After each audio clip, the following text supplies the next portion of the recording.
நம்ம நாளுக்கு நாள் பார்க்குறோம் இந்த வார் ரொம்ப தீவிரமடைந்து வெஸ்ட் ஏஷியா முழுவதுமாக பரவி வந்திருக்கிறத நம்ம பார்க்குறோம். ஸோ பல கல்ஃப் கண்ட்ரீஸ் பாதிக்கப்பட்டிருக்கிறாங்க. அதோடைய பாதிப்பு இன்னைக்கு கல்ஃப் கண்ட்ரீஸ்க்கு மட்டும் இல்லை, இந்திய தேசத்துக்கும் மிகப்பெரிய ஒரு பாதிப்பை ஏற்படுத்தியிருக்கு. என்ன பாதிப்பு ஏற்படுத்தியிருக்கு? சிலிண்டர் இல்லை, எல்லாரும் பத்திரமா வச்சுக்கோங்கன்னு சொல்லிட்டாங்க. எனர்ஜி ரிசோர்ஸஸ் எல்லாம் பார்த்து செலவு பண்ணுங்க அப்படின்னு ரொம்ப ஸ்ட்ரிக்டாகவே கவர்மெண்ட் என்ன செஞ்சிருச்சு. நம்ம நாட்டில் மட்டும் இல்லை, தாய்லாந்து மற்ற எல்லா நாடுகள்லையும் என்ன செஞ்சிட்டாங்கன்னா ஒரு அலர்ட், ஒரு வார்னிங் கொடுத்துருக்குறாங்க. அடுத்தது என்னது? ஃபியூயல் இல்லை வண்டிக்கெல்லாம். இன்னைக்கு பெட்ரோல் டீசல் எல்லாம் தட்டுப்பாடு. சில ஹோட்டல்ஸ் எல்லாம் அறிவிப்பே கொடுத்துட்டாங்க, எங்களுக்கு சரியான சிலிண்டர்ஸ் இல்லாததுனால நாங்கள்லாம் டைம் லிமிட்டேஷன்ஸ் அண்ட் ஒரு சில ஐட்டம் தான் நாங்கள் சமைக்கிறோம் அப்படிங்கிற ஒரு தகவல் கொண்ட ஒரு போர்டை டிஸ்பிளேக்கு வச்சிருக்கிறாங்க. ஸோ நம்ம ஊர்லேயே அது வந்துருச்சு, நம்ம இருக்கிற பகுதிகள்லேயே வந்துருச்சு. ஒருவருக்கொருவர் எல்லாரும் கேர்ஃபுல்லாக யூஸ் பண்ணுங்க அப்படிங்கிற அளவுக்கு. அப்போது ஏதோ ஒரு நாட்டில் நடக்கக்கூடிய யுத்தம் ஒரு பாதிப்பை உலகம் முழுவதும் கொண்டு வருமா இல்லையா? நிச்சயமாக கொண்டு வரும்.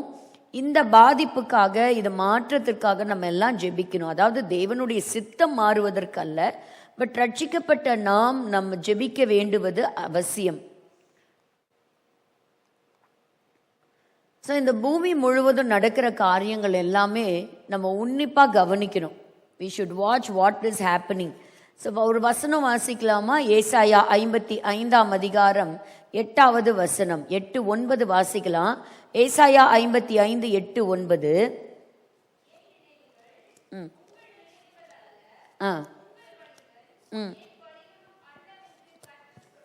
கர்த்தர் சொல்லுகிறார்.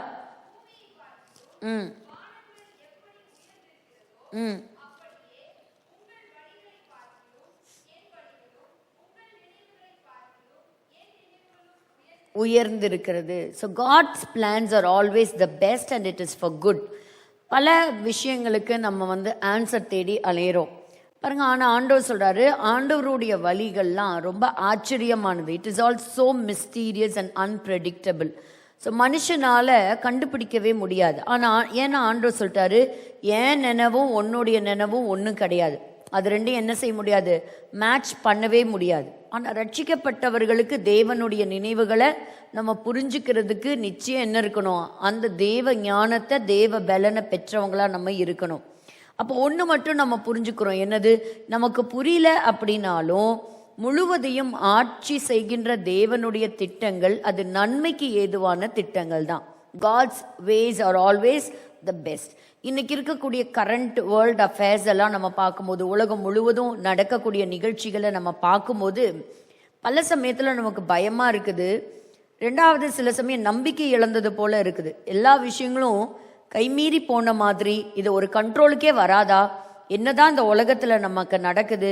எங்கே சுற்றி பார்த்தாலும் யுத்தங்கள், கொடுமையான காரியங்கள், பாவங்கள், ஜனங்கள் ரொம்ப கஷ்டப்படுறத நம்ம பார்க்குறோம். People are suffering so badly.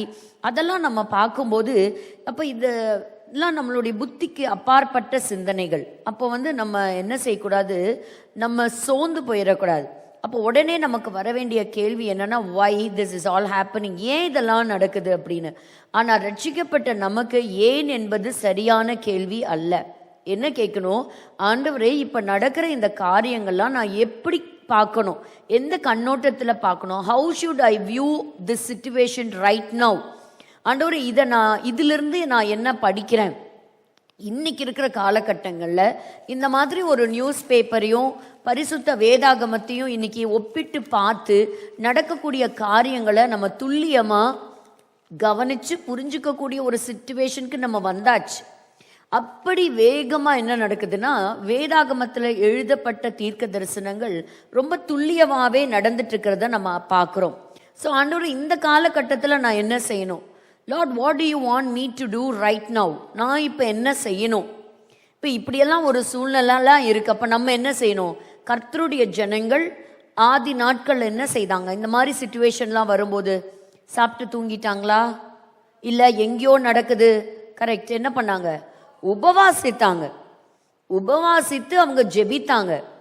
பாருங்க, ஒரு சாதாரண ஒரு ஒரு என்ன சொல்றது, ஒரு ஃபாஸ்டிங் அப்படின்னு சொல்லும்போது அது முதல்ல நம்மளுடைய உடல் ரீதியாகவே என்ன செய்யுது, சில காரியங்களை மாற்றத்தை நம்மளுடைய உடம்புல முதல்ல கொண்டு வருது.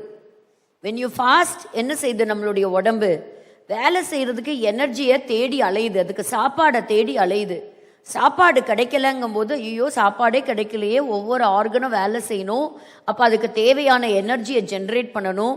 அப்போ என்ன பண்ணும், நம்ம உடம்புல எங்கெங்கெல்லாம் இருக்கோ அந்த பழைய ஃபஸ்ட்டு அந்த கார்போஹைட்ரேட்ஸ் எடுக்குது, அதுக்கப்புறம் ஸ்டோர் ஆகியிருக்கக்கூடிய பழைய கெட்ட கொழுப்புகள்லாம் எடுக்குது, அந்த கொழுப்புகளை எல்லாம் எடுத்து என்ன செய்ய ஆரம்பிக்குது, எரிக்க ஆரம்பிக்குது. So it generates the energy. So ஆட்டோமேட்டிக்காக 3வது நாளில் சொல்கிறாங்க. ஸோ நம்ம வந்து ஒரு ஃபாஸ்டிங் இருக்கும்போது 3வது நாளுக்கு போகும்போது உடம்புல இருக்கக்கூடிய அனைத்து செல்ஸ் இந்த பாடி, சரீரத்தில் இருக்கக்கூடிய எல்லா செல்லும் எத்தனையுமே புதுசாக மாறுதான். ஸோ பழசெல்லாம் என்ன செய்யுது, இட்ஸ் ஆல் ஈட்டன் அப். அப்போ இவ்வளோ பெரிய மாற்றங்கள் இந்த சரீரத்திலேயே வருதே. அப்போ ஆண்டவருடைய சமூகத்தில் ஜெபத்தில் காத்திருக்கும் போது ஆவிக்குரிய மாற்றம் 3வது நாளில் என்னெல்லாம் இருக்கலாம். அப்படிதான் நம்ம எஸ்தருடைய ராஜாத்திக்காவுடைய வாழ்க்கையில் பார்க்குறோம். 3வது நாளிலே ஒரு மாற்றம் வந்தது. அவளுடைய சரீரத்தில் மாத்திரம் அல்ல, ஆத்துமாவிலும் ஒரு மாற்றம் இருந்தது. ஸோ உபவாசித்து நம்ம ஜெபிக்கணும். ஸோ இன்னைக்கு பலவிதமான நூதன உபதேசங்கள், கிருபையின் காலம், அதனால ஜெபிக்க வேண்டாம். சரி, இயேசு கிறிஸ்துவினுடைய காலத்துக்கு பிற்பாடு வந்த அப்போஸ்தலனாகிய பவுல் சொல்றாரு, கிடைச்ச இடத்துல எல்லாம் என்ன பண்ணாரு, முழங்கால் படியிட்டு ஜெபித்தார்கள், இரவு பகல் ஜெபித்தார்கள், உபவாசித்து ஜெபித்தார்கள், கர்த்தரை துதித்து ஜெபித்தார்கள். ஸோ இந்த நேரம் சபை தூங்க வேண்டிய நேரம் கிடையாது. The church should be very much alert. இந்த காலகட்டங்கள் ரொம்ப ரொம்ப அவசியம்.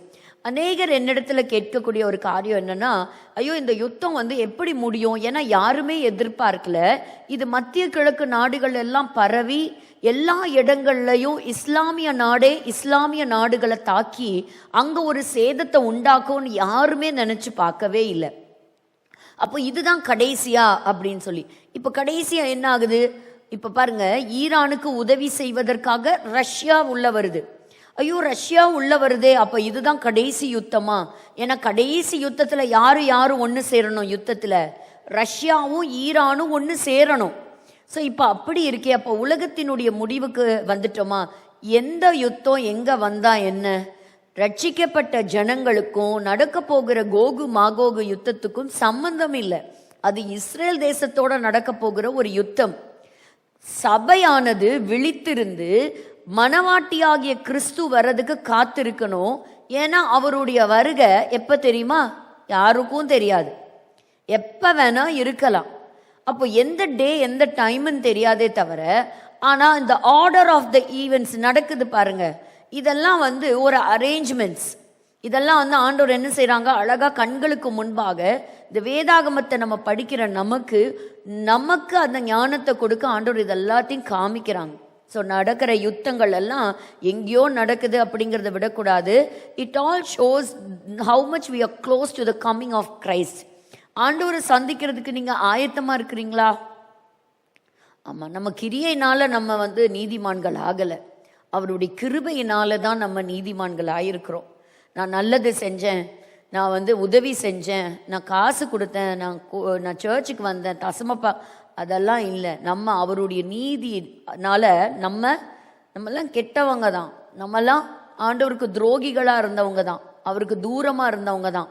எந்த விதத்திலையும் வந்து பரலோக ராஜ்யத்திற்கு நம்ம அந்த அளவுக்கு தகுதியானவர்களாக நம்மளை நாமளே கேட்டு பார்த்தா, நமக்கு மார்க் கொடுக்கணும்னா பல சமயம் நம்மளே நமக்கு ஃபெயில் மார்க் கொடுக்குற அளவுக்கு தான் நம்ம இருக்கிறோம்.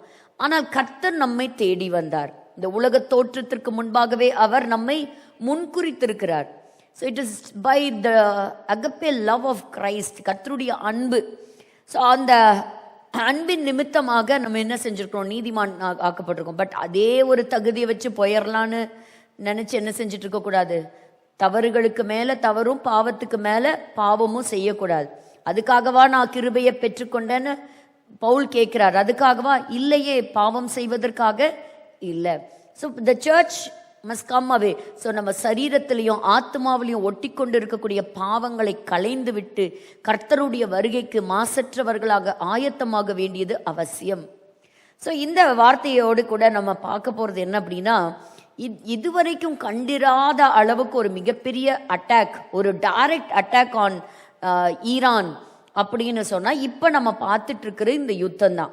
ஸோ ஈரான் மேலே ஒரு மிகப்பெரிய அட்டாக், அதாவது 1979 ரெவல்யூஷனுக்கு அப்புறம் நடந்த ஒரு மிகப்பெரிய ஒரு அட்டாக்.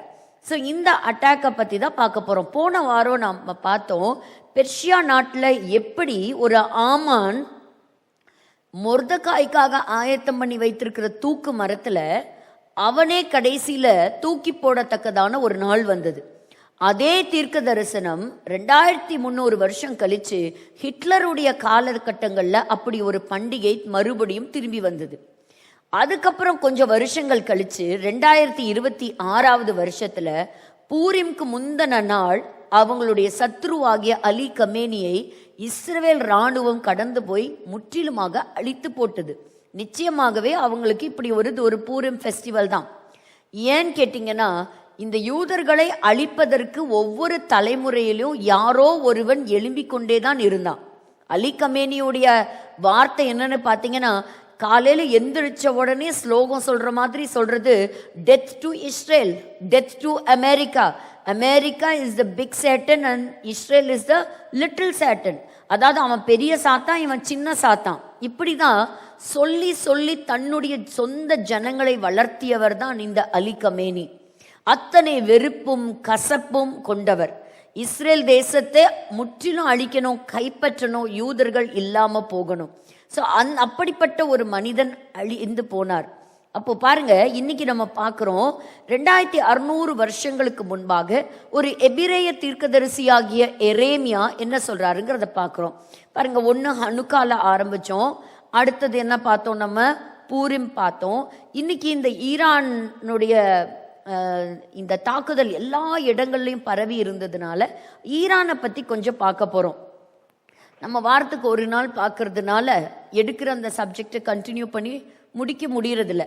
ஸோ அங்கங்கே நம்ம பிட்ஸ் அண்ட் பீசஸாக வச்சுருக்கிறோம். பட் இதெல்லாம் எடுத்துட்டு இந்த கடைசி நாட்களில் பாருங்கள், பாகாலினுடைய ஆவி எப்படி கிரியை செய்கிறது, இந்த அமலேக்கின் ஆவி எப்படி கிரியை செய்கிறது, எசபேலின் ஆவி எப்படி கிரியை செய்கிறதுங்கிறதெல்லாம் நம்ம பார்த்து லெட் இஸ் கன்க்ளூட்.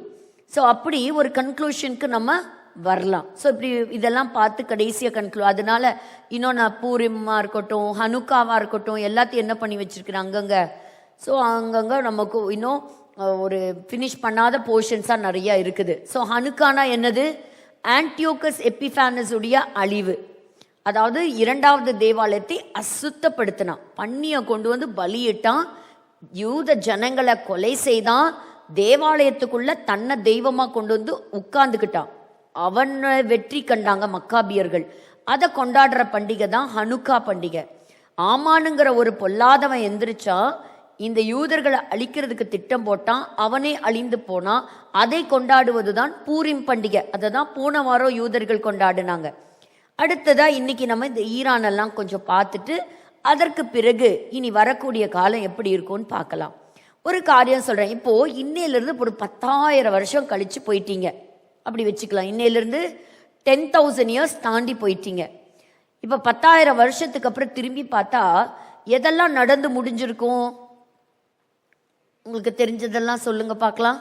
என்னெல்லாம் முடிஞ்சிருக்கும்? ராப்சர் முடிஞ்சிருக்கும், ரகசிய வருகை. சிலர் சொல்றாங்க, என்ன பைத்தியக்காரி மாதிரி பேசிட்டு இருக்கிற ரகசிய வருகை. ரகசிய வருகை நிச்சயமாக உண்டு. கர்த்தர் சபையை கொண்டு போய் உபத்திரவ காலத்தில் விடமாட்டார். அதை நீங்க நம்புறதும் நம்பாததும் அது அவர்களுடையது. நான் இந்த வேதத்தை நான் விசுவாசிக்கிறேன். நான் ஆண்டவர் ஒரு நாள் சந்திப்பேன், ஆண்டவர் ஒரு நாள் என்ன கூட்டிட்டு போவார். அது எனக்கு இருக்கிற நம்பிக்கை. ஸோ இந்த ராப்சர் நடந்து முடிஞ்சிருக்கும். அப்புறம் இந்த யுத்தங்கள்லாம் முடிஞ்சிருக்கும். 1000 வருஷம் அரசாட்சி முடிஞ்சிருக்கும். அப்புறம் என்ன முடிஞ்சிருக்கும்? கோகு மாகோகு யுத்தம் எல்லாம் முடிஞ்சிருக்கும். அதெல்லாம் இப்போ ஓல்டு நியூஸ். இப்போ நம்ம இப்போ எந்த வருஷத்துல இருக்கிறோம்? 10,000 வருஷம் தள்ளி வந்திருக்கோம். அப்போ இந்த நியூஸ் எல்லாம் என்ன நியூஸ்? இதெல்லாம் பழைய நியூஸ். அப்புறம் ஜட்ஜ்மெண்ட் முடிஞ்சிருக்கும் இல்லையா? கரெக்டா இல்லையா? இதெல்லாம் முடிஞ்சிருக்கும். இப்போ எங்க இருக்கீங்க? ஆண்டவரோடு கூட ஒரு நித்திய ராஜ்யத்திற்குள்ள இருக்கிறோம். ஸோ அதுக்கு முன்னாடி கர்த்தர் தீர்ப்பு யாருக்கெல்லாம் வச்சாச்சு? பிசாசுக்கும் அவனுக்கும் ஏற்படுத்தப்பட்ட சில காரியங்கள் எல்லாம் தீர்ப்பு கொடுத்தாச்சு. ஒரு சில வசனங்கள் வாசிக்கலாமா? அதுக்கு முன்னாடி இப்போ ஒரு கேள்வி. எந்த இடத்துல கூட்டம் நிறையா இருக்கணும்? பரலோகத்திலையா நரகத்திலையா? பரலோகத்துல தான் நமக்கு கூட்டம் அதிகமா இருக்கணும். ஹல்லேலூயா. ஒரு முடிவு உண்டு. வெளிப்படுத்தல் 20:10 பாருங்க. வெளிப்படுத்தல் 20:10. பிசாசானவன் மிருகமும் கள்ள தீர்க்கதரிசியும் இருக்கிற இடமாகிய அக்கினியும் கந்தகமுமான கடலிலே தள்ளப்பட்டான். அவர்கள் இரவும் பகலும் சதா காலங்களிலும் பாதிக்கப்படுவார்கள். சதா காலங்களிலும் பாதிக்கப்படுவார்கள். அப்ப இந்த இடத்துல என்ன இருக்கும்? பிசாசெல்லாம் போயிருப்பான். அப்போ மோசம் போக்கின பிசாசானவன், மிருகம், த பீஸ்ட், கள்ள தீர்க்கதரிசி எல்லாம் எங்க போயாச்சு? அக்கினியும் கந்தகமான எரி நரகத்திற்குள்ள தள்ளப்பட்டாச்சு. இப்ப நான் எங்க இருப்பேன், நீங்க எங்க இருப்பீங்க? வெளிப்படுத்தல் 22:5 வாசிக்கலாம். அங்கே ராக்காலம் இராது, விளக்கும் சூரியனுடைய வெளிச்சமும் அவர்களுக்கு வேண்டுவதில்லை. தேவனாகிய கர்த்தரே அவர்கள் மேல் பிரகாசிப்பார். அவர்கள் சதா காலங்களிலும் அரசாளுவார்கள். அவர்கள் சதா காலங்களிலும் அரசாளுவார்கள். தேவனோடு கூட இணைந்து காலங்கள், there is an indefinite time and God is infinite. So அவரோடு கூட சதா காலங்களும். இனி என்ன கிடையாது? கவலை கிடையாது, கண்ணீர் கிடையாது, பசி கிடையாது, யுத்தங்கள் கிடையாது. இப்படி நாளைக்கு சிலிண்டர் வருமா, நாளைக்கு வண்டிக்கு பெட்ரோல் கிடைக்குமா, இந்த ஹோட்டல் திறந்துருக்குமா, வியாபாரம் நடக்குமா, இதை பற்றியெல்லாம் ஒரு கவலையும் இல்லை. ஏன்னா அங்கே ராக்காலமே கிடையாது. ஏன்னா விளக்கும் சூரியனுடைய வெளிச்சமும் அவர்களுக்கு வேண்டுவது இல்லை. அப்படியா? ஆமா, 3வது நாளே வெளிச்சம் உண்டாக கடவுதுன்ட்டார். ஆனா சூரியனை என்னமோ கர்த்தர் பின்னாடி தான் உண்டாக்குனார். ஸோ பாருங்க, அப்போ அந்த எப்படி அப்படி ஒரு ஆரம்பம் இருந்ததோ அந்த கிரியேஷன்ல, அதே மாதிரி நமக்கு வெளிச்சமாக அவரே இருக்கிறார். அப்போ அப்படிப்பட்ட ஒரு நித்திய வாழ்க்கைக்குள்ள, நித்திய ஆளுமைக்குள்ள தான் நம்ம எல்லாம் என்ன ஆயிட்டு இருக்கிறோம். இங்க நம்மளும் ரெடி ஆகுறோம், மற்றவங்களையும் ரெடி பண்றோம். மற்றவங்களையும் ரெடி பண்ணணும். ஏன்னா அதுதான் ஆண்டவர் நமக்கு கொடுத்துருக்கிற மிகப்பெரிய தி கிரேட் கமிஷன். ஸோ இந்த நாட்களை நம்ம பயன்படுத்திக்கணும். இந்த நாட்களை நம்ம உபவாசிக்கலாம், இந்த நாட்களை நம்ம ஜெபிக்கலாம். நம்முடைய பட்டணம் ஆண்டவருக்கு சொந்தமாகணும். ஆண்டவரை பற்றி தெரியாத ஜனங்கள் ஆண்டவரை தெரிஞ்சுக்கணும் இல்லையா, ரட்சிக்கப்படணும், ஞானஸ்நானம் எடுக்கணும். ஒருத்தர் கூட பாதாளத்திற்கு கூட போயிடக்கூடாது. நமக்கு தெரிஞ்சவங்களெல்லாம் பாதாளத்தில் பார்க்க விரும்புவோமா? நிச்சயமாவே இல்லை. ஆனா ஆண்டவர் ஒரு முடிவை வச்சிருக்கிறார். அது எங்க சொல்லியிருக்கிறாரு? மத்தேயு எழுதிய சுவிசேஷம் 13ஆம் அதிகாரம் 39வது வசனத்துல வாசிக்கும் போது, மத்தேயு 13:39, அவைகளை விதைக்கிற சத்துரு பிசாசு, அறுப்பு உலகத்தின் முடிவு. அறுப்பு உலகத்தின் முடிவு. இப்போ சில பண்டிகைகள்லாம் யூதர்கள் கொண்டாடுறாங்க. நிறைய நாள் நம்ம பண்டிகையை பற்றியே படித்தோம். அதெல்லாம் ஞாபகம் இருக்க? இப்போ பண்டிகையை பற்றி கேள்வி கேட்டா, ஸோ 2 அறுப்பின் பண்டிகை. முதல் அறுப்பின் பண்டிகை என்னது? என்ன என்ன அறுவடை செய்வாங்க? பார்லி, வார்கோதுமை. 2வது கோதுமை. 3வது திராட்சை. அப்போ ஒரு அறுவடை இருக்குது. அப்போ ஒரு அறுப்பின் பண்டிகை. அப்போ எப்படி பஸ்கா பண்டிகை இயேசு கிறிஸ்துவினுடைய சிலுவையில நிறைவேறினதோ, பெந்தேகோஸ்தே பண்டிகை மேல் வீட்டறையில நிறைவேறினதோ, அதி சீக்கிரத்துல கர்த்தர் இந்த சேர்ப்பின் பண்டிகையை ஆண்டவர் நிறைவேற்ற போகிறார். அதி சீக்கிரத்துல அவருடைய ஜனத்தை கர்த்தர் கூட்டி சேர்ப்பார். நாளைக்கு பார்த்துக்கலாம் அப்படின்னா கைவிடப்பட்ட இடத்துல போயிடுவோம். இன்றைக்கே ரட்சணிய நாள். நம்ம இன்னைக்கே என்ன செய்யணும்? ஆயத்தப்படணும். ஆண்டவரை சந்திக்கிற ஆயத்தம் நம்ம கிட்ட இருக்கணும். Praise the Lord. ஸோ இந்த இடத்துல நம்ம ஈரானை பத்தி இன்னைக்கு பார்க்க போறோம். ஈரானுடைய பழைய பேர் என்னன்னு சொன்னோம்? பெர்ஷியா. பெர்ஷியாவுக்கும் முன்னாடி இருந்த ஒரு பேரை பற்றி தான் இன்னைக்கு நம்ம பார்க்க போகிறோம். அது எங்கே ஃபஸ்ட்டு சொல்லப்பட்டிருக்கு அப்படின்னு சொன்னால், ஆதியாகமம் 14ஆம் அதிகாரம் 1 வசனத்துக்கு போகலாம். ஆதியாகமம் 14 1 வசனம். சினேயாரின் ராஜாவாகிய அம்ராபேலும், ஏலாசாரின் ராஜாவாகிய அரியோகும், ஏலாமின் ராஜாவாகிய கெதர்லா கோமேரும், ஜாதிகளின் ராஜாவாகிய திதியாலும் இருந்த நாட்களில். அப்போ இங்க ஏலாம் அப்படின்னு சொல்லக்கூடிய நாடு தான் ஈரான். ஏலாம் அப்படின்னு சொல்லக்கூடிய நாடு தான் என்னது? ஈரான். அப்ப இந்த ஈரானை பத்தி நம்ம படிக்க போகிறோம். அப்போ ஒரு ஸ்பெசிபிக்கா இந்த தேசத்தை பத்தி ஒரு தீர்க்கதரிசி எழுதுறாருங்க. அவர் யாருன்னு கேட்டீங்கன்னா எரேமியா. இந்த தீர்க்கதரிசி ஒரு ஸ்பெசிபிக் நேஷன் ஈஸ்டில் இருந்து வரும், பாபிலோன் தேசத்திலிருந்து அவங்க பக்கத்துல இருந்து வரும், பாபிலோனுக்கு ஈஸ்டில் இருந்து இவங்க வருவாங்க அப்படிங்கிறது. ஸோ இன்னைக்கு அவங்க மாடர்ன் பேர் என்னது? ஈரான். ஸோ இன்னைக்கு பார்த்தீங்கன்னா இந்த யுத்தங்கள் நடந்துட்டு இருக்கிற இடமும் அந்த ஈரான் தான். ஸோ இப்போ நமக்கு ஒரு தகவல் வேணும்னா உடனே நம்ம எடுத்து நம்ம கேட்க வேண்டிய புஸ்தகம் யாரு? சாட் ஜிபிடி இல்லை, ஏஐ இல்லை, யார்கிட்ட போகணும்? ஆவியானவர் மூலமா வெளிப்படுத்தப்பட்ட வார்த்தைகள். ஏஐ கிட்ட ஒன்று கேட்டிங்கன்னா எல்லாம் ஆன்சர் கொடுக்கும். கீழே ஒரு லைன் இருக்கும், என்ன தெரியுமா சொல்லும்? சில சமயங்கள்ல ஏஐ உனக்கு தவறான பதில் சொல்லும், அதனால நீ என்ன பண்ணிக்கோ, இது செக் பண்ணிக்கோ, வேற ரிசோர்ஸஸோட நீ செக் பண்ணிக்கோன்னு எழுதியிருக்கோம், சின்னதாக எழுதியிருக்கோம். So nothing is compared to the intelligence of God. So ஆண்டவருடைய ஞானத்தோட ஒப்பிடவே முடியாது. ஸோ முக்கியமான ஒரு அதிகாரம் என்ன அப்படின்னா எரேமியாவின் தீர்க்க தரிசன புஸ்தகம் 49ஆம் அதிகாரம். அதுக்கு நேராக நம்ம எல்லாரும் திருப்பிக்கலாம். ஒரு சில வசனங்களை நம்ம பார்க்க போறோம். ஸோ இந்த பகுதியில் ஆண்டவர் சொல்லி கொடுக்குற ஒரு வார்த்தை நான் பாருங்க, என்னோட கூட சேர்ந்து நீங்க கொஞ்சம் கவனமா இந்த வார்த்தைகளை கவனிங்க. இப்போ சிலருக்கு பயங்கர டவுட்டு, இது எந்த போர்ஷனோட ஒப்பிடுறது? இது சங்கீதம் 83. சங்கீதம் 83 1948 வார்லேயே முடிஞ்சிருச்சு.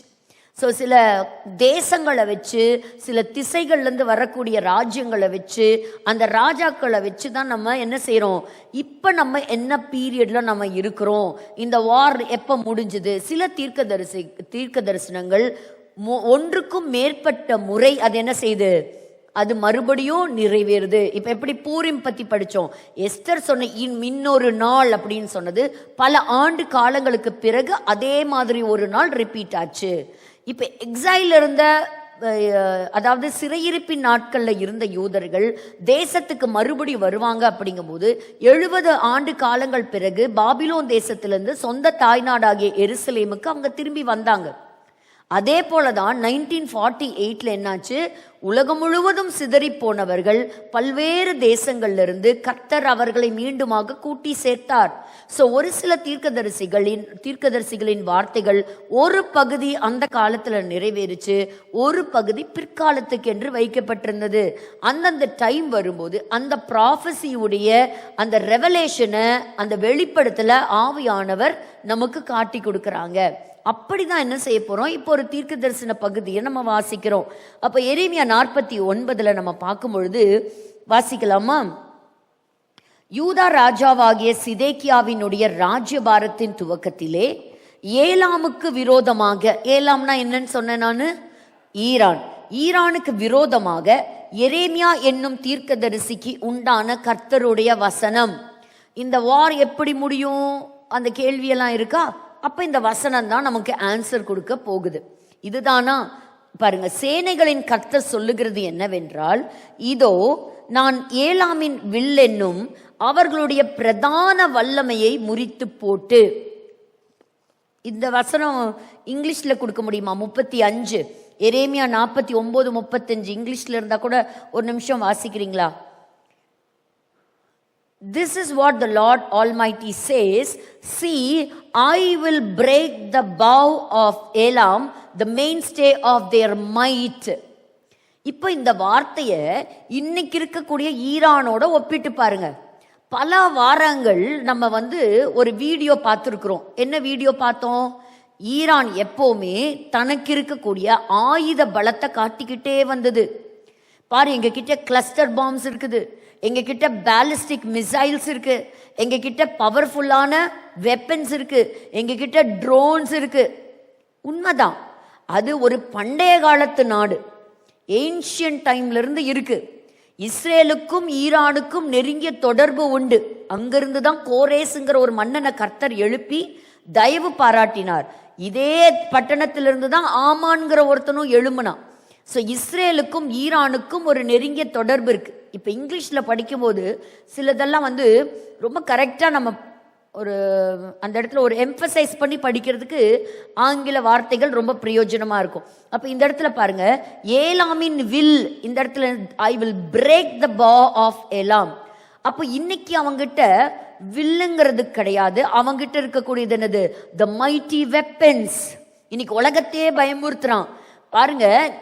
ட்ரம்ப் சொல்றாங்க, நான் வந்து இந்த ஸ்ட்ரெயிட் ஆஃப் ஹார்முஸ்ங்கிற அந்த பகுதியை நீ அந்த கப்பல் போக முடியாம நீ வந்து வழியை தடுத்தினா என்னுடைய தாக்குதல் 20 மடங்கு நான் அதிகரிக்க போறேன் அப்படின்னோடனே, அப்போ பாருங்க இவங்க சொல்றாங்க, ஓ உயிர் போகாம நீ பத்திரமா உன்னை பார்த்துக்கோ, எங்கனால இந்த யுத்தத்தை பல ஆண்டு காலங்கள் கூட நாங்க வந்து தொடர்ந்து நாங்க என்ன செய்ய முடியும்?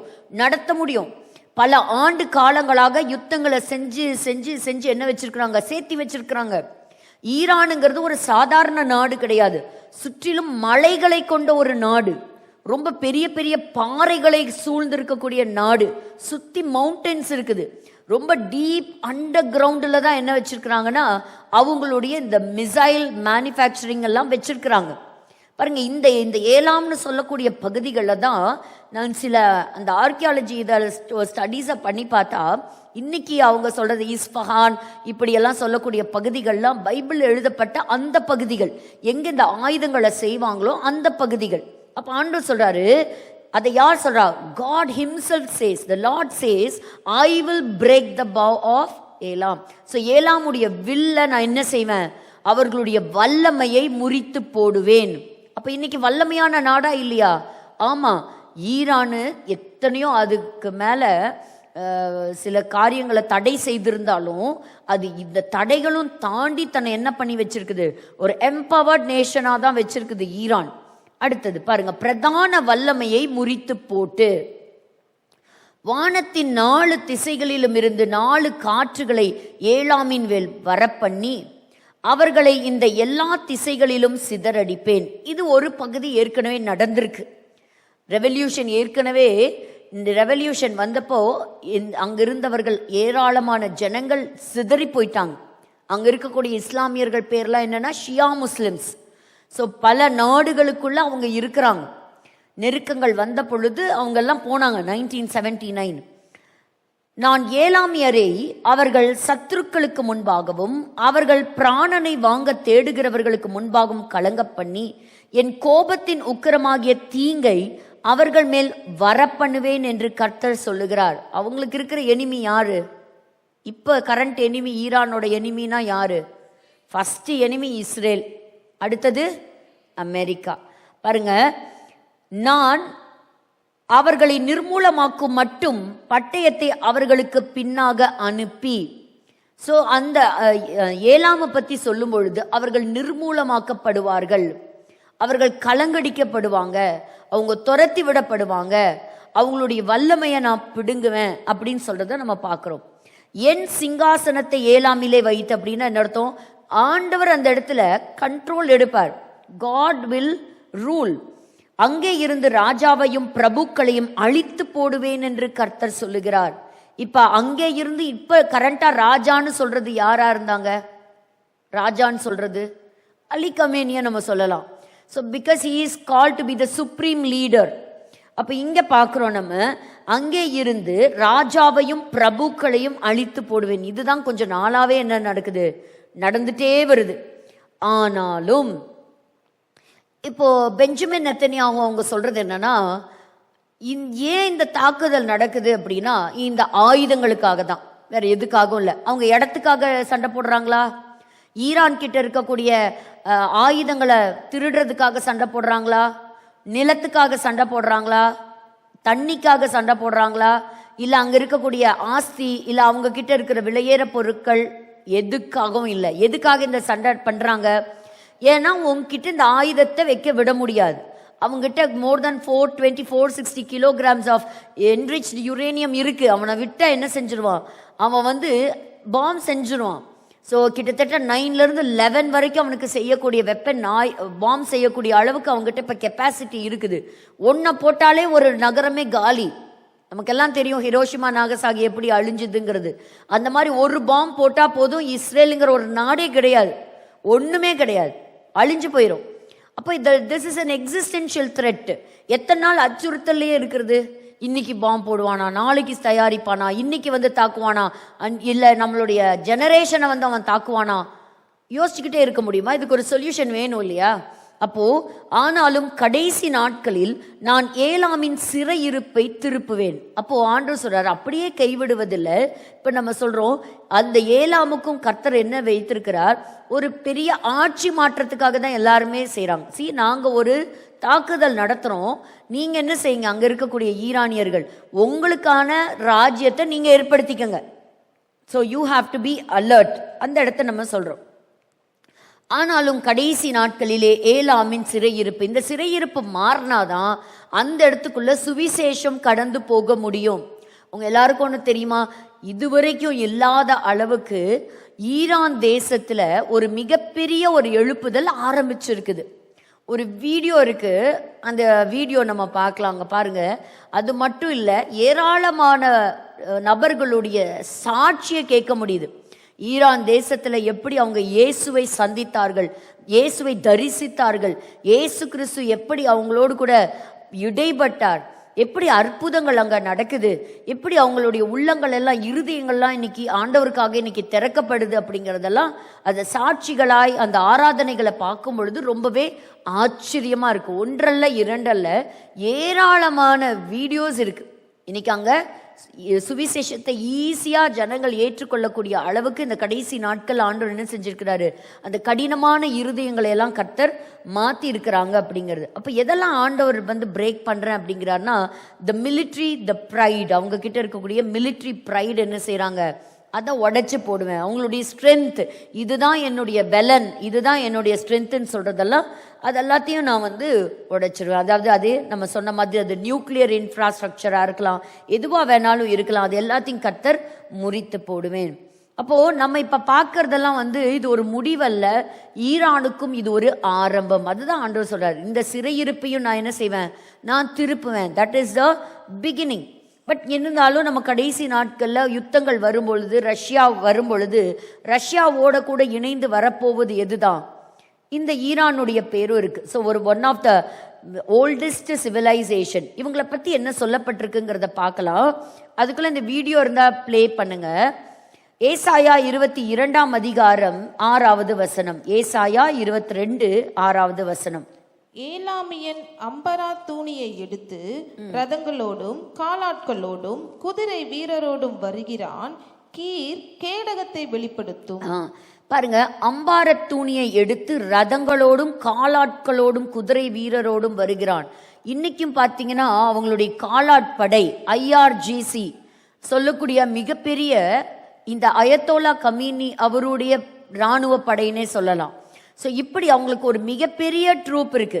ஈரான்ல இருக்கக்கூடிய அந்த கண்ட்ரியுடைய மிலிட்ரியில பாதி அளவுக்கு எப்படி இருக்குன்னா, ஈரானுடைய IRGCல அத்தனை மனிதர்கள் இருக்கிறாங்க. ஸோ அவங்க கிட்ட என்ன இருக்கு, ரதங்களோடும் காலாட்டுகளோடும் குதிரை வீரரோடும் அவன் வந்து வரான். ஸோ அவங்க வந்து இவங்களை பற்றி சொல்லும் பொழுது ஒரு கிரேக்க எழுத்தாளர், அவர் பேரு ஸ்ட்ராபோன்னு சொல்லக்கூடிய ஒரு கிரேக்க எழுத்தாளர் இந்த ஏலாமியர்களை பத்தி எழுதுறாரு.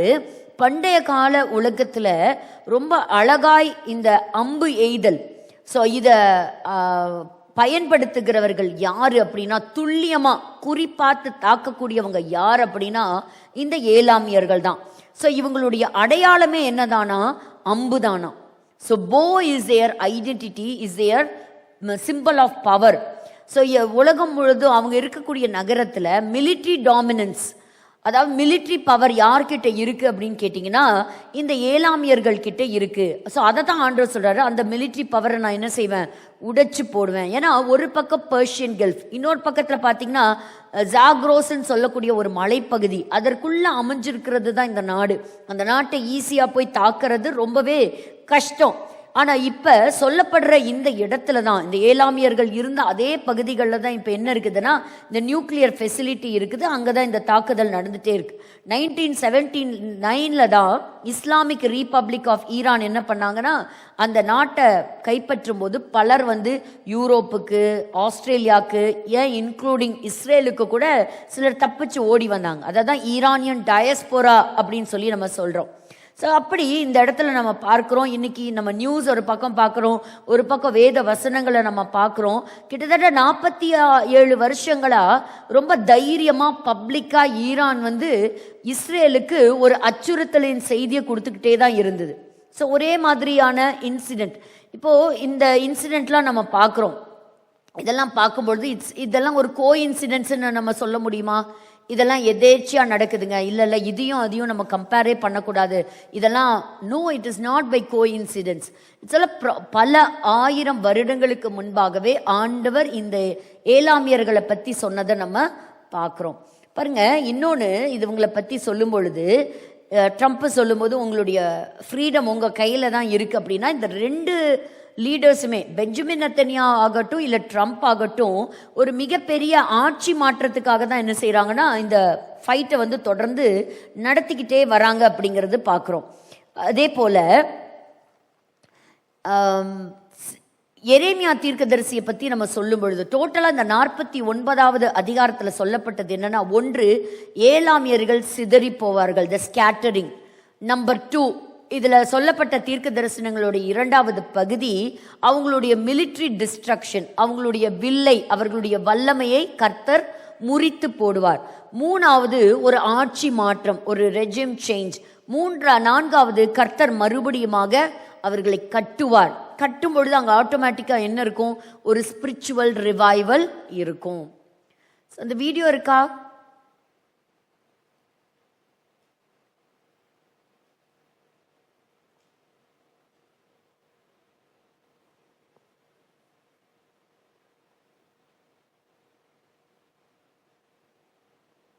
கொஞ்சம் வால்யூம் கொடுங்களேன்.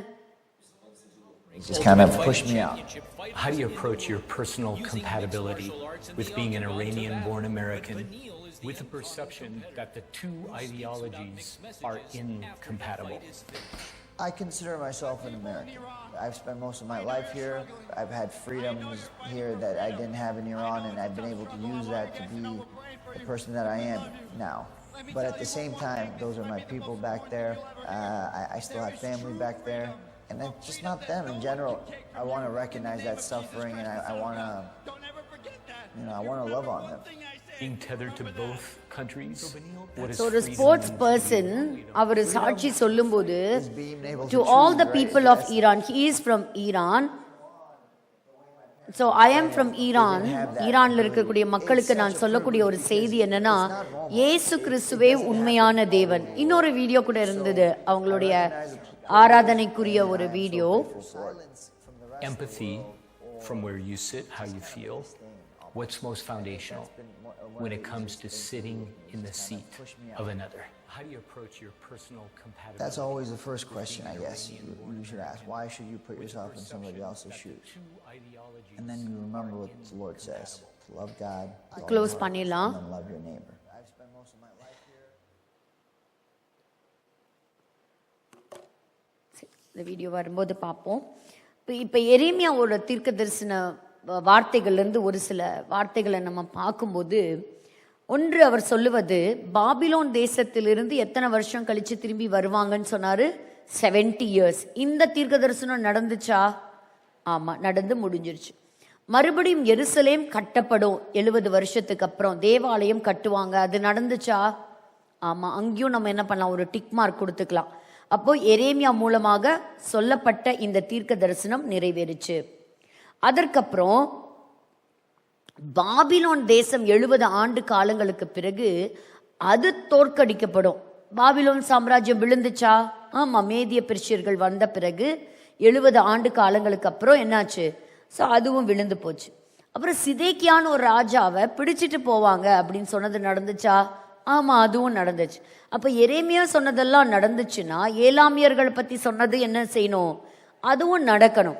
இப்போ ஏலாமியர்களை பற்றி இன்னும் ஒரு சின்ன ஒரு குறிப்பு என்ன நான் படித்தேன் அப்படின்னு சொன்னால், இந்த ஏலாமியர்கள் பல சமயத்தில் பாபிலோனியர்களோட சேர்ந்துக்கிட்டு அசீரியர்களுக்கு எதிராகவும் என்ன செஞ்சாங்களாம், யுத்தத்தில் சில உதவிகளை செஞ்சுருக்கிறாங்க.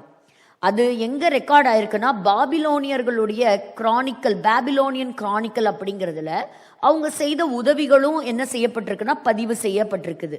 அதில் முக்கியமாக எந்த ராஜாவுடைய காலத்தில், அதாவது மெரோதாக் பலாதான், உங்களுக்கு இது ஞாபகம் இருக்கா? நேபுகாத் நேச்சருடைய அந்த சந்ததியெல்லாம் படிக்கும்போது இந்த பேரெல்லாம் படித்தோம். அந்த ராஜாவுடைய காலகட்டங்கள்ல இருந்து அவங்கள வந்து உதவியாக இருந்தாங்க.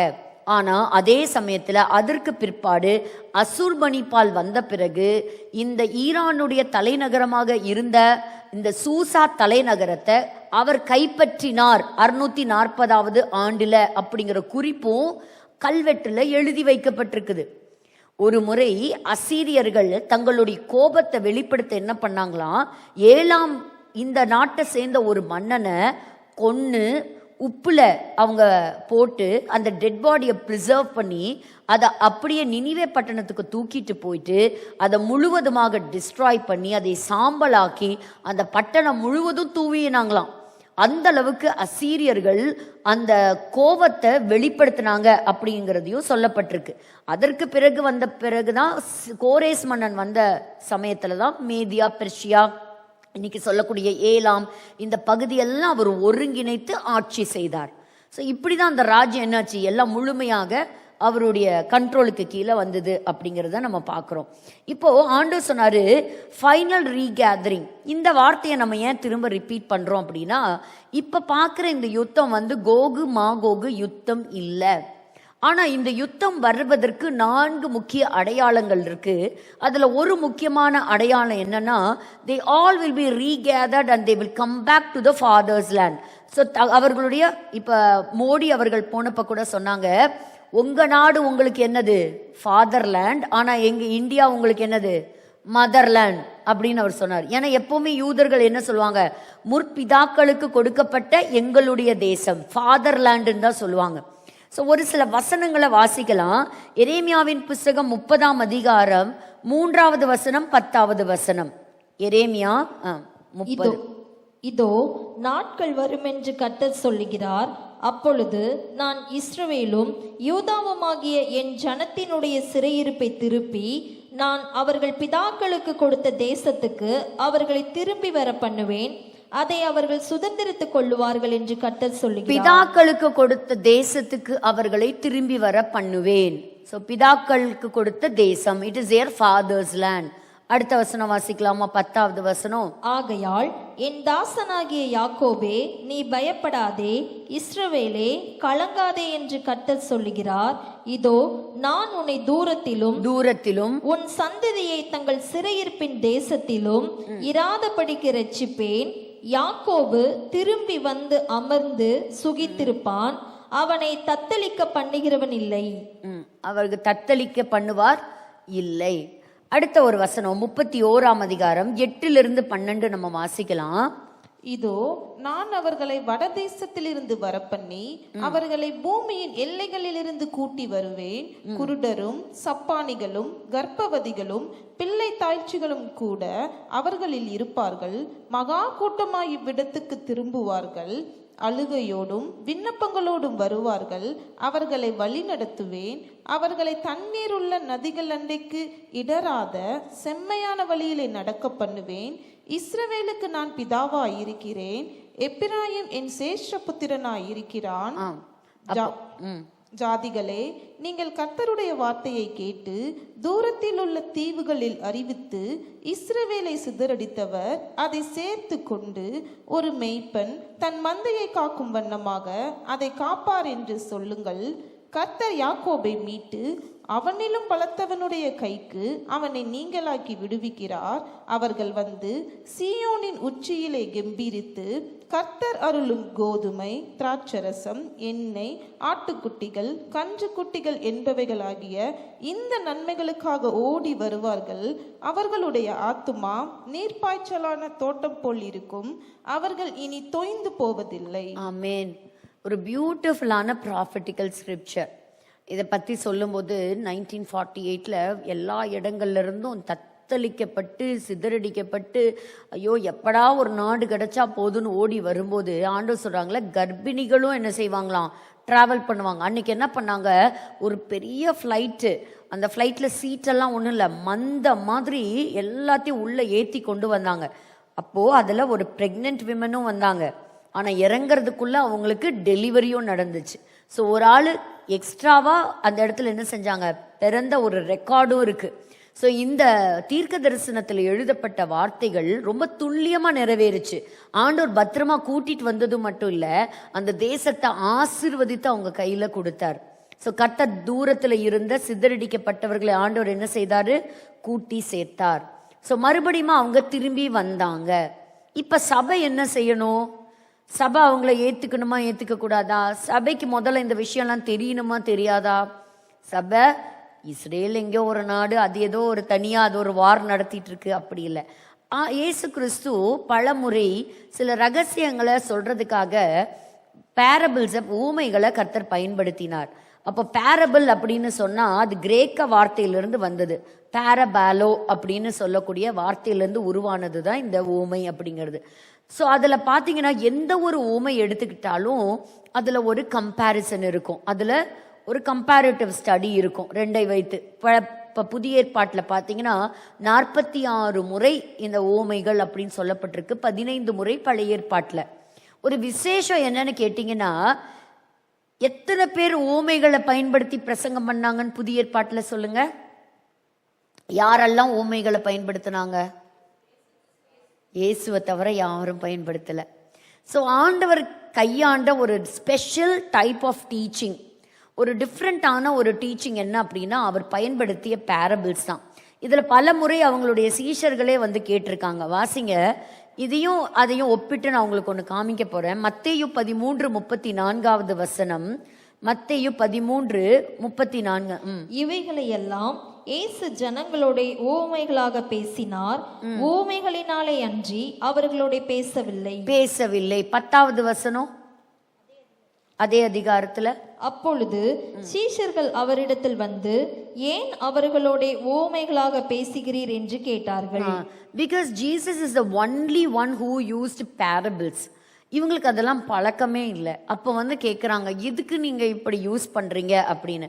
அதுக்கு இயேசு சொன்ன பதில் என்ன? மத்தேயு 13:11 ஆன்சர் சொல்லிட்டாரு. ஏன்னு கேட்டால், பரலோக ராஜ்யத்தின் ரகசியங்களை அறியும்படி உங்களுக்குத்தான் அருளப்பட்டிருக்கு, அவர்களுக்கோ அருளப்படவில்லை. அப்போ இயேசு கிறிஸ்துவை உதாசீனப்படுத்துகிற, வசனத்துக்கு செவி கொடுக்காத, ஏற்றுக்கொள்ளாத ஜனங்களுக்கு ரகசியங்களை ஆண்டவர் வெளிப்படுத்தவே மாட்டார்.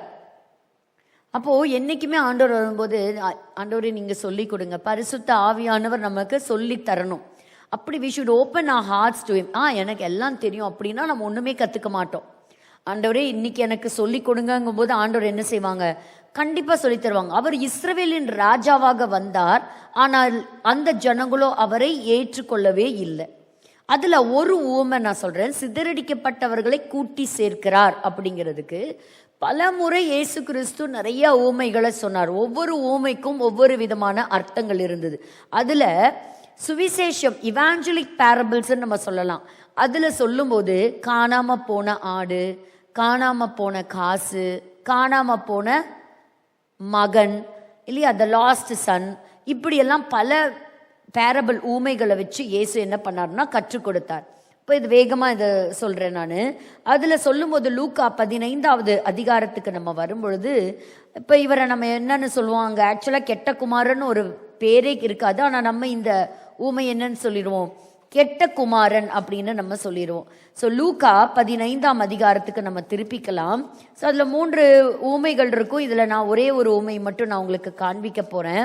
இதை என்னுடைய கண்ணோட்டத்தில் ஆவியானவர் எனக்கு காண்பித்த இதில் நம்ம பார்க்கும் பொழுது, ஒரு மனிதர் இருந்தார், ஒரு தகப்பன் இருந்தார்.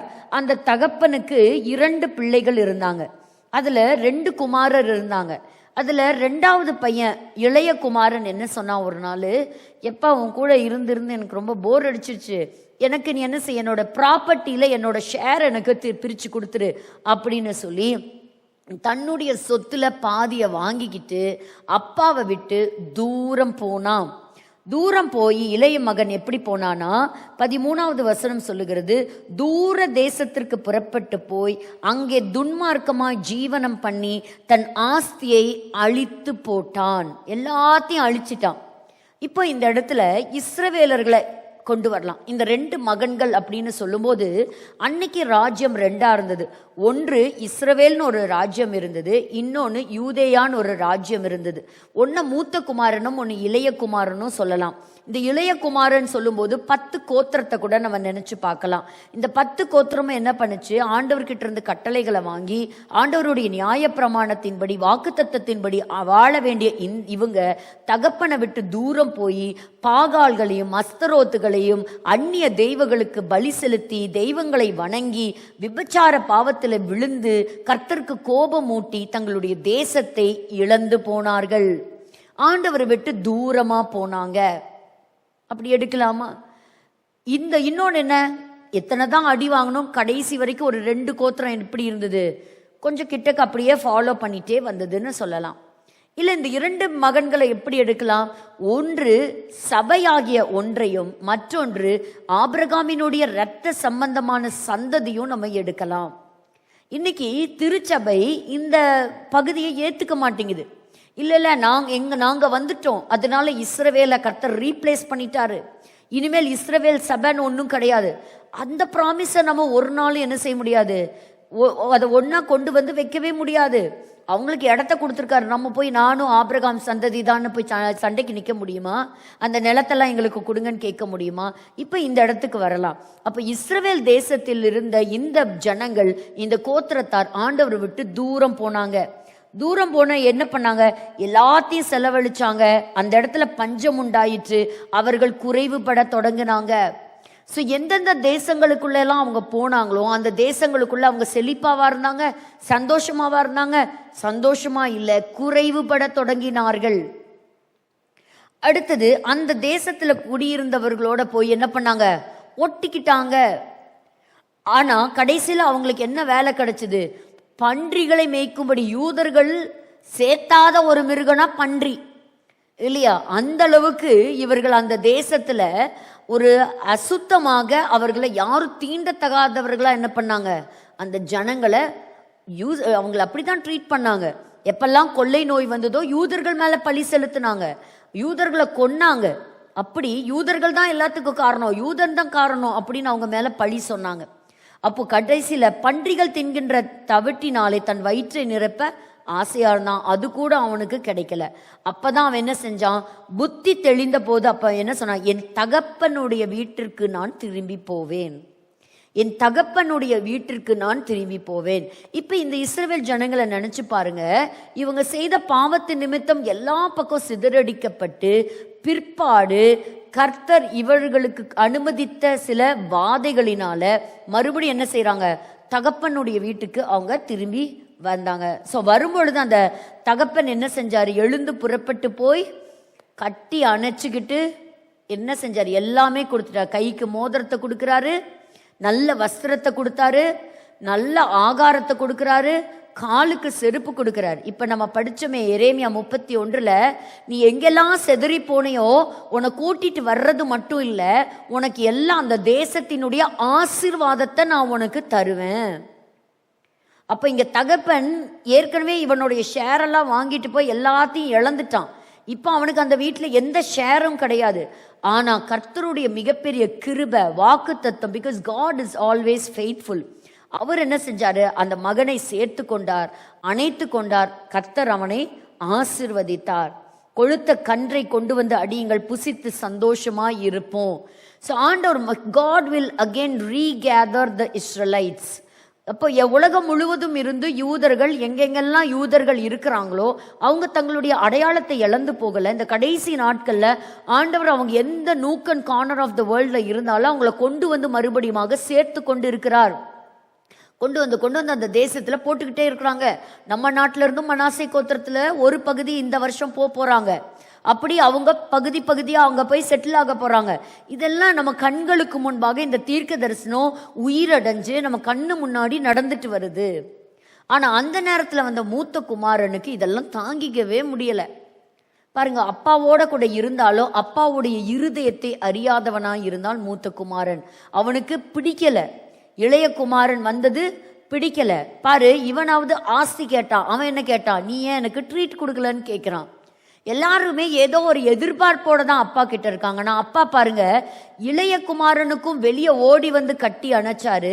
மூத்த குமாரன் வரும் பொழுதும் பாருங்க, மூத்த பையன் வரும்போது கோபிச்சுக்கிட்டு தன்னோட தம்பி வீட்டுக்கு திரும்பி வந்திருக்கிறான்னு தெரிஞ்ச உடனே அவனால ஏத்துக்க முடியல, வீட்டுக்குள்ளேயே போகல.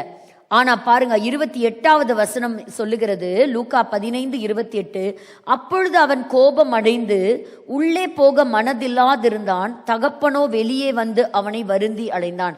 2 பேர்த்துக்காகவும் அப்பா வெளியே வந்தார். லேவியராகவ புஸ்தகத்துல சொல்லப்பட்டிருக்கிற நியாய பிரமாணத்தின்படி ஒரு பையன் இப்படி அப்பாக்கு ஒரு கேடு உண்டாக்கி அசுத்தமான பாவங்கள்ல சிக்கி அவன் திரும்பி வரும்போது ஊர்க்காரங்களே கல்லெறிஞ்சு கொன்றுவாங்க. ஆனா அப்பா போய் கட்டி அணைச்சிடுறாரு. ஒருவேளை கல்லு விழுந்தாலும் அந்த முதல் கல்லு என் மேல விழட்டும், என் பையன் மேல விழ வேண்டாம் அப்படின்னு. வர்றவன் நல்லவனும் கிடையாது, அவன் கெட்டவன் தான், எல்லாத்தையும் அழிச்சு தீத்தவன் தான். அது போலதான் ஆண்டவரோட அன்பு, சபைக்கும் ஒரே அன்பு தான். கர்த்தர் கொடுத்த வாக்குத்தத்தம் கொண்டு அந்த தேசத்திற்கு அவர் வைத்திருக்கிற அன்பும் ஒன்றுதான். அப்போ ரட்சிக்கப்பட்ட எல்லாருமே, இஸ்ரவேலர்களா இருக்கட்டும் இல்ல சபையா இருக்கட்டும், எல்லாருமே கர்த்தருடைய பார்வையில ஒன்றுதான். கிரேக்கனா இருந்தாலும் யூதனா இருந்தாலும் இயேசு கிறிஸ்து இல்லாம என்ன செய்ய முடியாது, யாராலையும் ரட்சிப்புக்குள்ள வர முடியாது, இயேசு இல்லாம. இப்போ நம்ம இன்னைக்கு பார்த்தோம், இந்த ஏலாம் அப்படிங்கிற ஒரு இந்த ஈரான் தேசத்துக்கு ஆண்டவர் வைத்திருக்கக்கூடிய ஒரு முக்கியமான சில தீர்க்க தரிசனங்களை நம்ம பார்த்தோம். அப்போ இது நிறைய அவங்களுடைய குறிப்புகள் இருக்கு. அடுத்த வாரம் ஒரு சில கல்வெட்டுகளோடு நம்ம பார்க்கலாம். இப்போ நேராக நம்ம இந்த ப்ரெசன்டேஷனுக்கு நேராக நம்ம போகலாம்.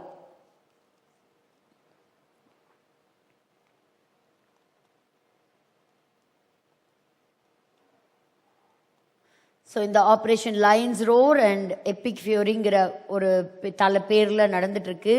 ஸோ அலி கமேனியோடைய வாழ்க்கையை நம்ம பார்க்கும்போது முழுக்க எப்படி இருந்தது அப்படின்னா, யூஎஸ்ஏவை பிக் சாட்டனும் இஸ்ரேல த லிட்டில் சாட்டன் அப்படின்னு சொல்லி தான் அவர் சொன்னார்.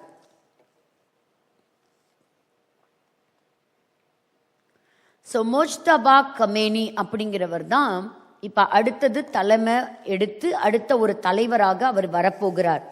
இப்போ முதல்ல என்ன சொல்லிட்டு இருந்தது அமெரிக்கா அப்படின்னா, இனிமேல் ஈரான்ல நாங்க தான் தலைவரை டிசைட் பண்ணுவோம்னு சொன்னாங்க. பட் இது ஒரு பெரிய ஒரு ஷாக்கு தான். இப்போ அவங்க என்ன பண்ணியிருக்காங்கன்னா, அப்பா அம்மா தன்னோட மனைவி பிள்ளைங்களெல்லாம் அந்த தாக்குதலை இழக்க கொடுத்த அலி கமேனியோடைய மகன் முஜ்தபா கமேனி தான் இப்போ அடுத்த ரூலர் அப்படிங்கிறாங்க. இவர் அவரை விடவே இன்னும் ஒரு பயங்கரமான ஒரு மனிதர், நல்ல மிலிட்ரி இன்ஃப்ளூயன்ஷியல் பர்சன் சொல்றாங்க. அவரால் தொடர்ந்து இந்த யுத்தத்தை எடுத்து நடத்த முடியும்னு. பட் அதே சமயத்தில் இவர் அடிபட்டிருக்கிறதாவும் சொல்லப்படுறாங்க, இல்லை காயப்பட்டிருக்கிறாருன்னு சொல்றாங்க. நமக்கு என்னங்கிறது தெரியாது. பாருங்க, பெஹ்ரீன்ல நிறைய இடங்கள்ல தாக்குதல் நடந்திருக்குது. அதே போல கத்தார் தோஹால அங்க எக்ஸ்ப்ளோஷன் நடந்திருக்குது. இப்போ முக்கியமா என்ன அப்படின்னா, ஒன்று நம்ம நல்லா புரிஞ்சுக்கணும், ஈரான் கிட்ட ஏன் இந்த யுத்தம் நடந்துகிட்டே இருக்கு அப்படின்னா, யுரேனியம், என்ரிச்டு யுரேனியம், அதுதான் இந்த வெடிமருந்து, கொடுமையான பயங்கரமான ஒரு தாக்குதலை ஏற்படுத்தக்கூடிய ஆயுதங்களை அவங்க தயாரிக்கிறாங்க. அதாவது யுரேனியம் என்ன ஃபார்ம்ல இருக்குமா, யுரேனியம் ஹெக்ஸாஃப்ளூரைட் கேஸ், அந்த கேஸ் ஃபார்ம்ல இருக்குது. ஒன்ஸ் இந்த என்ரிச்மெண்ட் அப்படின்னு சொல்லக்கூடிய அந்த ப்ரொசீஜர் அவங்க ப்ராசஸை முடிச்சுட்டாங்கன்னா, அதை கேஸ் ஃபார்ம்ல இருந்து அதை ஒரு சாலிட் ஃபார்ம்ல மாத்திடுறாங்க. ஸோ அதை மாத்திட்டாங்கன்னா அதை கொண்டு போய் ஒரு இடத்துல சேமிச்சு வைக்கிறதோ, அது ஒரு இடத்துல இருந்து இன்னொரு இடத்துல கொண்டு போறதோ மறைச்சு வைக்கிறதோ அது ஈஸி. இந்த ஆப்ரேஷன் ரைசிங் லயன் அப்படிங்கிற இந்த ப்ரொசீஜர்ல அந்த ஆப்ரேஷன்ல என்ன பண்ணியிருக்கிறாங்கன்னா, இஸ்ரேல் என்ன பண்ணியிருக்குன்னா, எந்த எக்யூப்மெண்ட் ஒரு அதுக்குன்னு ஒரு எக்யூப்மெண்ட் இருந்தால் தானே இந்த கேஸ்லேருந்து சாலிடாக கன்வெர்ட் பண்ண முடியும், அதையெல்லாம் குறிவைத்து அவங்க தாக்குதல் பண்ணி அவங்க அழித்திருக்கிறாங்க. அப்போ அது கேஸ் ஃபார்மில் இருக்கும்போது அந்த நாட்டுக்குள்ளே எங்கேயும் கொண்டு போக முடியாது, அது ஒரு ஆயுதமாக அவங்க மாற்ற முடியாது, அது எந்த இடத்துலையும் அவங்க கொண்டு போய் ஒழிச்சு வைக்க முடியாது அப்படின்னு. இப்போ ஆன் டேட் என்ன சொல்லுது, ரிப்போர்ட் என்ன சொல்லுது அப்படின்னா, இன்டர்நேஷ்னல் அட்டாமிக் எனர்ஜி ரிசர்ச் என்ன சொல்லுதுன்னா, அவங்க கிட்ட 460 கிலோகிராம் கொண்ட ஹைலி என்ரிச்ட் யுரேனியம் இன்னைக்கு ஈரான் கையில் இருக்குது. அதை வச்சு அவங்களால அட்லீஸ்ட் 10 பாம் அவங்களால நியூக்ளியர் பாம் செய்ய முடியும். அப்படி அவங்க செஞ்சாங்கன்னா மத்திய கிழக்கு பகுதிகளில் மிகப்பெரிய ஒரு சேதம் உண்டாவதற்கான வாய்ப்புகள் இருக்கு. அதனால தான் இதை கம்ப்ளீட்டாக அவங்க டிஸ்ட்ராய் பண்ற வரைக்கும் நாங்கள் விட மாட்டோம். இது எங்களுக்கு மட்டும் இல்லை, உலகம் முழுவதும் இருக்கக்கூடிய மக்களுக்கு மிகப்பெரிய ஒரு அச்சுறுத்தல் அப்படிங்கிறாங்க. அலி கமேனி இறந்தது கூட அவங்க அக்செப்ட் பண்ணிக்கிறாங்க. பரவாயில்ல, இதெல்லாம் ஒரு தீர்க்க தரிசனமா இது நடக்க வேண்டியது தான். அதுக்காக என்னைக்குமே அவர்கள் மரிப்பதற்கு அவர்கள் பயந்தவர்களே கிடையாது. அடுத்தடுத்து என்ன செய்யணும்னு போயிட்டே தான் இருப்பாங்க. அப்போ இன்னைக்கு அடுத்ததா இவர் எடுத்திருக்கிறார். அதனால பாருங்க, எங்கெங்கெல்லாம் இந்த கமாண்ட் சென்டர் இருக்கிறோ, ஒரு செக்யூரிட்டி யூனிட் இருக்குதோ, இன்டெலிஜென்ஸ் ஆப்ரேஷன் நடக்குதோ, அது எல்லாத்தையும் குறிவைத்து அவர்கள் தாக்குதலை நடத்திட்டே இருக்கிறாங்க. அப்போ ஈரான் என்ன பண்ணுது, எல்லா இடத்துலையும் வரக்கூடிய அந்த ஸ்ட்ரெயிட் ஆஃப் ஹார்முஸ் அப்படின்னு சொல்லக்கூடிய ஒரு இடத்துல கப்பல், முக்கியமாக உலக நாடுகள் எல்லாத்துக்கும், அது வியாபார கப்பலாக இருக்கட்டும், இல்லை மற்ற கப்பலாக இருக்கட்டும், கமர்ஷியல் ஷிப்ஸாக இருக்கட்டும், எனிதிங், அதாவது ஓமானுக்கும் இவர்களுக்கும் இடையில இருக்கக்கூடிய ஒரு சின்ன பகுதி, அந்த பகுதிகளுக்குள்ள இருக்கக்கூடிய பாதையை அடைச்சி வைக்கிறாங்க. அந்த பாதையை அடைச்சி வைக்கிறதுனால தான் இன்னைக்கு யாருக்குமே இந்த ஆயில் தட்டுப்பாடு, கேஸ் தட்டுப்பாடு எல்லாம் நிறைய நடந்துக்கிட்டே இருக்குது. ஸோ இப்போ பல இடங்கள்லேருந்து B2 பாம்பர்ஸ், B1 பாம்பர்ஸ் இப்படியெல்லாம் அமெரிக்கா மட்டும் இல்லை, பிரிட்டனும் அனுப்பிட்டே தான் இருக்குது. ஈரான் மேலே தாக்குதலும் நடத்திக்கிட்டே தான் இருக்கிறாங்க. ஸோ ட்ரம்ப் அவர்களுக்கு என்ன சொல்லியிருக்கிறாங்க அப்படின்னா, ஒரு மிகப்பெரிய ஒரு அச்சுறுத்தலை அவங்க கொடுத்துருக்குறாங்க. இப்போ வெஸ்ட் ஏஷியா முழுவதுமாக இந்த யுத்தம் பரம்பி இருக்கிறது. இப்போ முக்கியமான ஒரு alert message for the world Kremlin என்ன கொடுத்துருக்கிறார் அப்படின்னா, வேர்ல்டு எக்கானமி டவுன் ஆகிறதுக்கு வாய்ப்பு இருக்குது. உலகம் முழுவதுமா இந்த தட்டுப்பாடு, எனர்ஜி, குளோபல் எனர்ஜி கிரைசிஸ் வர்றதுக்கான வாய்ப்பு இருக்குது. பாருங்க, UAE அவங்க என்ன பண்ணியிருக்கிறாங்கன்னா, அவங்க கிட்ட வேர்ல்ட்ஸ் உலகத்திலேயே மிகப்பெரிய ஆயில் ரிஃபைனரி இருக்கு, அதை அப்படியே க்ளோஸ் பண்ணி வச்சுட்டாங்க. அபுதாபி எடுத்துக்கிட்டிங்கன்னா, நேஷனல் ஆயில் கார்பரேஷன் ஒரு நாளைக்கு மட்டும் 9,22,000 பேரல் ப்ரொடக்ஷன் ஒரு நாளைக்கு பண்ணுறாங்க. அதை அவங்க ஸ்டாப் பண்ணி வச்சிருக்கிறாங்க. மெஜாரிட்டி ஆஃப் த ஃபியூயல், அதாவது ஃப்ளைட்டுக்கு ஜெட் ஃபியூயலாக இருக்கட்டும், கேசோலினாக இருக்கட்டும், டீசலாக இருக்கட்டும், அவங்க தான் கொடுக்குறாங்க. இப்போ அது ஒரு பயங்கரமான தட்டுப்பாடு. சவுதி அரேபியாவும் க்ளோஸ் பண்ணி வச்சுக்கிச்சு, complete shut down. Largest refinery அவங்க கிட்ட இருக்கு, அது ஷட் டவுன் ஆயிருக்கு. கட்டார் அவங்க கிட்ட தான் பிக்கெஸ்ட் லிக்விஃபைட் நேச்சுரல் கேஸ் இருக்கு, அதுவும் அவங்க எக்ஸ்போர்ட் என்ன பண்ணியிருக்கிறாங்கன்னா ஸ்டாப் பண்ணி வச்சிருக்கிறாங்க. அங்கே நடந்த சமீபத்தில் நடந்த ஒரு ட்ரோன் தாக்குதல்னால. அப்போ இந்த சமயத்தில் ஒரு எல்லா பக்கம் க்ளோஸ் பண்ணி இருக்கிற இந்த டைமில் மிகப்பெரிய தட்டுப்பாடு உலகம் எங்கும் வந்திருக்கு. அதனால தான் நிறைய தாய்லாண்டாக இருக்கட்டும், வியட்நாமாக இருக்கட்டும், ஏசி யூஸ் பண்ணுறதை நீங்கள் குறைங்க, இத்தனை டிகிரியில் தான் யூஸ் பண்ணிக்கணும், நீங்கள்லாம் ஒர்க் ஃப்ரம் ஹோம் ஆப்ஷன் தான் நீங்கள் எடுக்கணும், இனிமேல் ஆஃபீஸில் வந்து அதிகமான ரிசோர்ஸஸை வந்து நீங்கள் பயன்படுத்தக்கூடாது. ஏன்னா மிடில் ஈஸ்டில் வந்து எல்லா பக்கம் இந்த ஆயில் பிரச்சனை வந்திருக்கிறதுனால. ஈராக் ஒரு பக்கம் சொல்லுது, எங்களை நீங்கள் பயன்படுத்தி எந்த ஒரு மேற்கொண்டு தாக்குதலை நீங்கள் நடத்தக்கூடாது அப்படிங்கிறது. ஸோ இந்தியா பார்த்தீங்கன்னா இப்போ ரஷ்யா கிட்டேருந்து வாங்கியிருக்கு 30 மில்லியன் பேரல் ஆயில் வாங்கியிருக்கிறோம். இனி அடுத்தது கவனிங்க, சம்மர் சீசன் வருது. அடுத்த ஒரு சம்மர் சீசனில் மிகப்பெரிய ஒரு எனர்ஜி கிரைசிஸ் வரும் அப்படின்னு ஒரு அறிவிப்பு கொடுத்துருக்குறாங்க. ஸோ இந்த வெப்ப காலத்தில் எப்படி இருக்கும், பீக் பவர் டிமாண்ட் இருக்குமா. ஸோ ஒரு பவர் அதனால நம்ம நிலக்கரியை நம்பி இருக்கிறோம், பட் அந்த அளவுக்கு நிலக்கரி கிடையாது. நம்ம மிகப்பெரிய பரந்த விரிந்த ஒரு நாடு இந்திய நாடு, நம்மக்கிட்ட அந்த அளவுக்கு ரிசோர்ஸஸ் கிடையாது. அனுதினமும் நம்ம இந்த காரியங்களுக்காக நம்ம ஜெபிக்கணும். நிறைய வியாபாரங்கள் அதெல்லாம் வந்து பாதிக்கப்படும், தொழில் நிறுவனங்கள் பாதிக்கப்படும். ஸோ எலக்ட்ரிசிட்டி ஏற்கனவே டிமாண்டில் இருக்கும், ஏன்னா LNGயோடைய சப்ளை ரொம்ப டிமாண்டில் இருக்கிறதுனால அப்படின்னு சொல்லியிருக்கு. ஸோ அராம்கோ அப்படின்னு சொல்லக்கூடிய சவுதி அரேபியாவை சேர்ந்த அந்த சீஃப் என்ன சொல்லியிருக்கிறார் அப்படின்னா, வேர்ல்டு ஆயில் மார்க்கெட்டில் ஒரு மிகப்பெரிய ஒரு கேட்டஸ்ட்ராஃபி, ஒரு பெரிய தாக்குதல் இருக்கலாம் அப்படிங்கிறதையும் அவங்க அறிவிப்பு கொடுத்துருக்குறாங்க.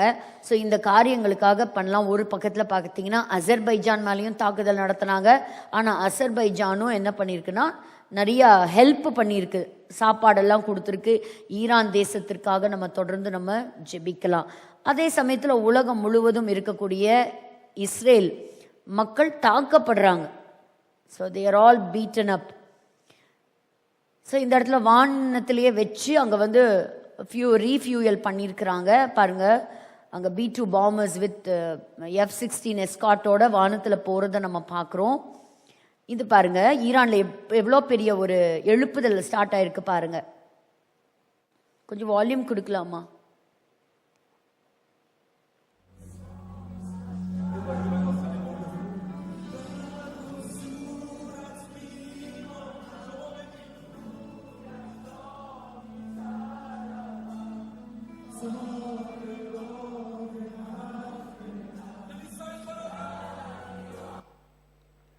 அநேகர் கண்ணீரோட வந்து ஆண்டவர் சமூகத்துல வந்து அந்த தேசத்துல ஒரு ஆட்சி மாற்றத்துக்காக, ஒரு விடுதலைக்காக ஜெபம் பண்ணியிருக்கோம். இன்னைக்கு ஏன் முக்கியமா இந்த எரேமியா 49 சொன்னேன்னா, நீங்க இதை படிச்சிருக்கிறீங்க, கேட்டிருக்கிறீங்க, இந்த ஜனங்களுக்காக நீங்க ஜெபம் பண்ணுங்க. இன்னைக்கு நம்ம விடுதலையோட ஆண்டவரை ஆராதிக்கிறோம்.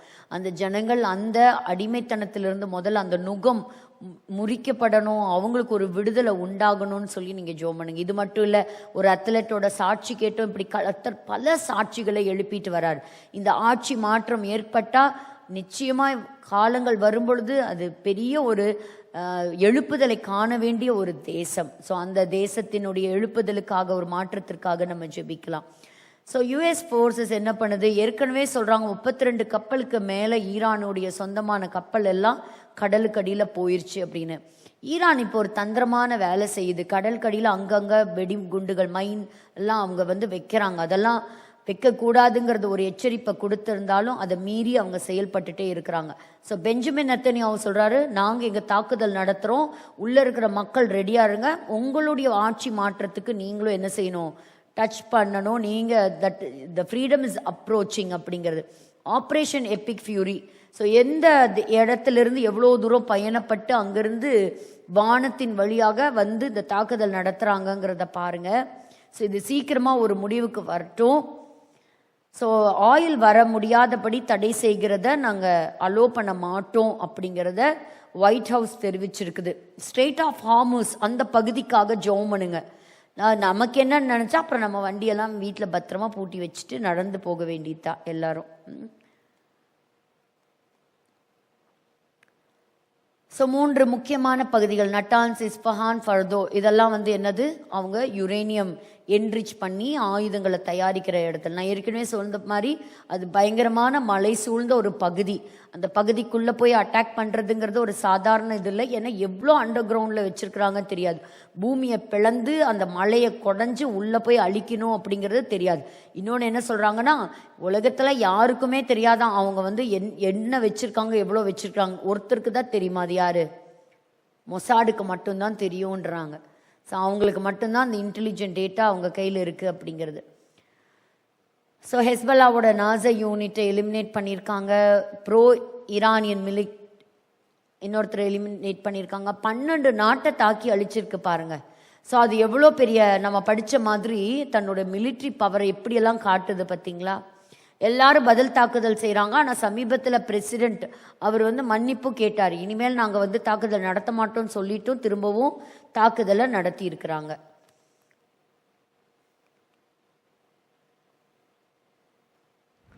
ஸோ பேலிஸ்டிக் சைட்டு, எங்கெங்கெல்லாம் மிசைல் சைட் இருக்கோ அங்கெல்லாம் தாக்குதல் தொடர்ந்து நடந்துக்கிட்டே இருக்குது. ஒரு பக்கம் ஜனங்கள் எதிர்பார்த்துட்டு இருக்காங்க. இது ஒரு ஷிப்பில் போயிட்டு இருக்கும்போது ஸோ டொமாஹாக் அப்படின்னு சொல்லக்கூடிய அந்த மிசைல் பறக்கிறத பாருங்க. அந்த தாக்குதலுக்காக போயிட்டு இருக்கிறத பார்க்குறோம்.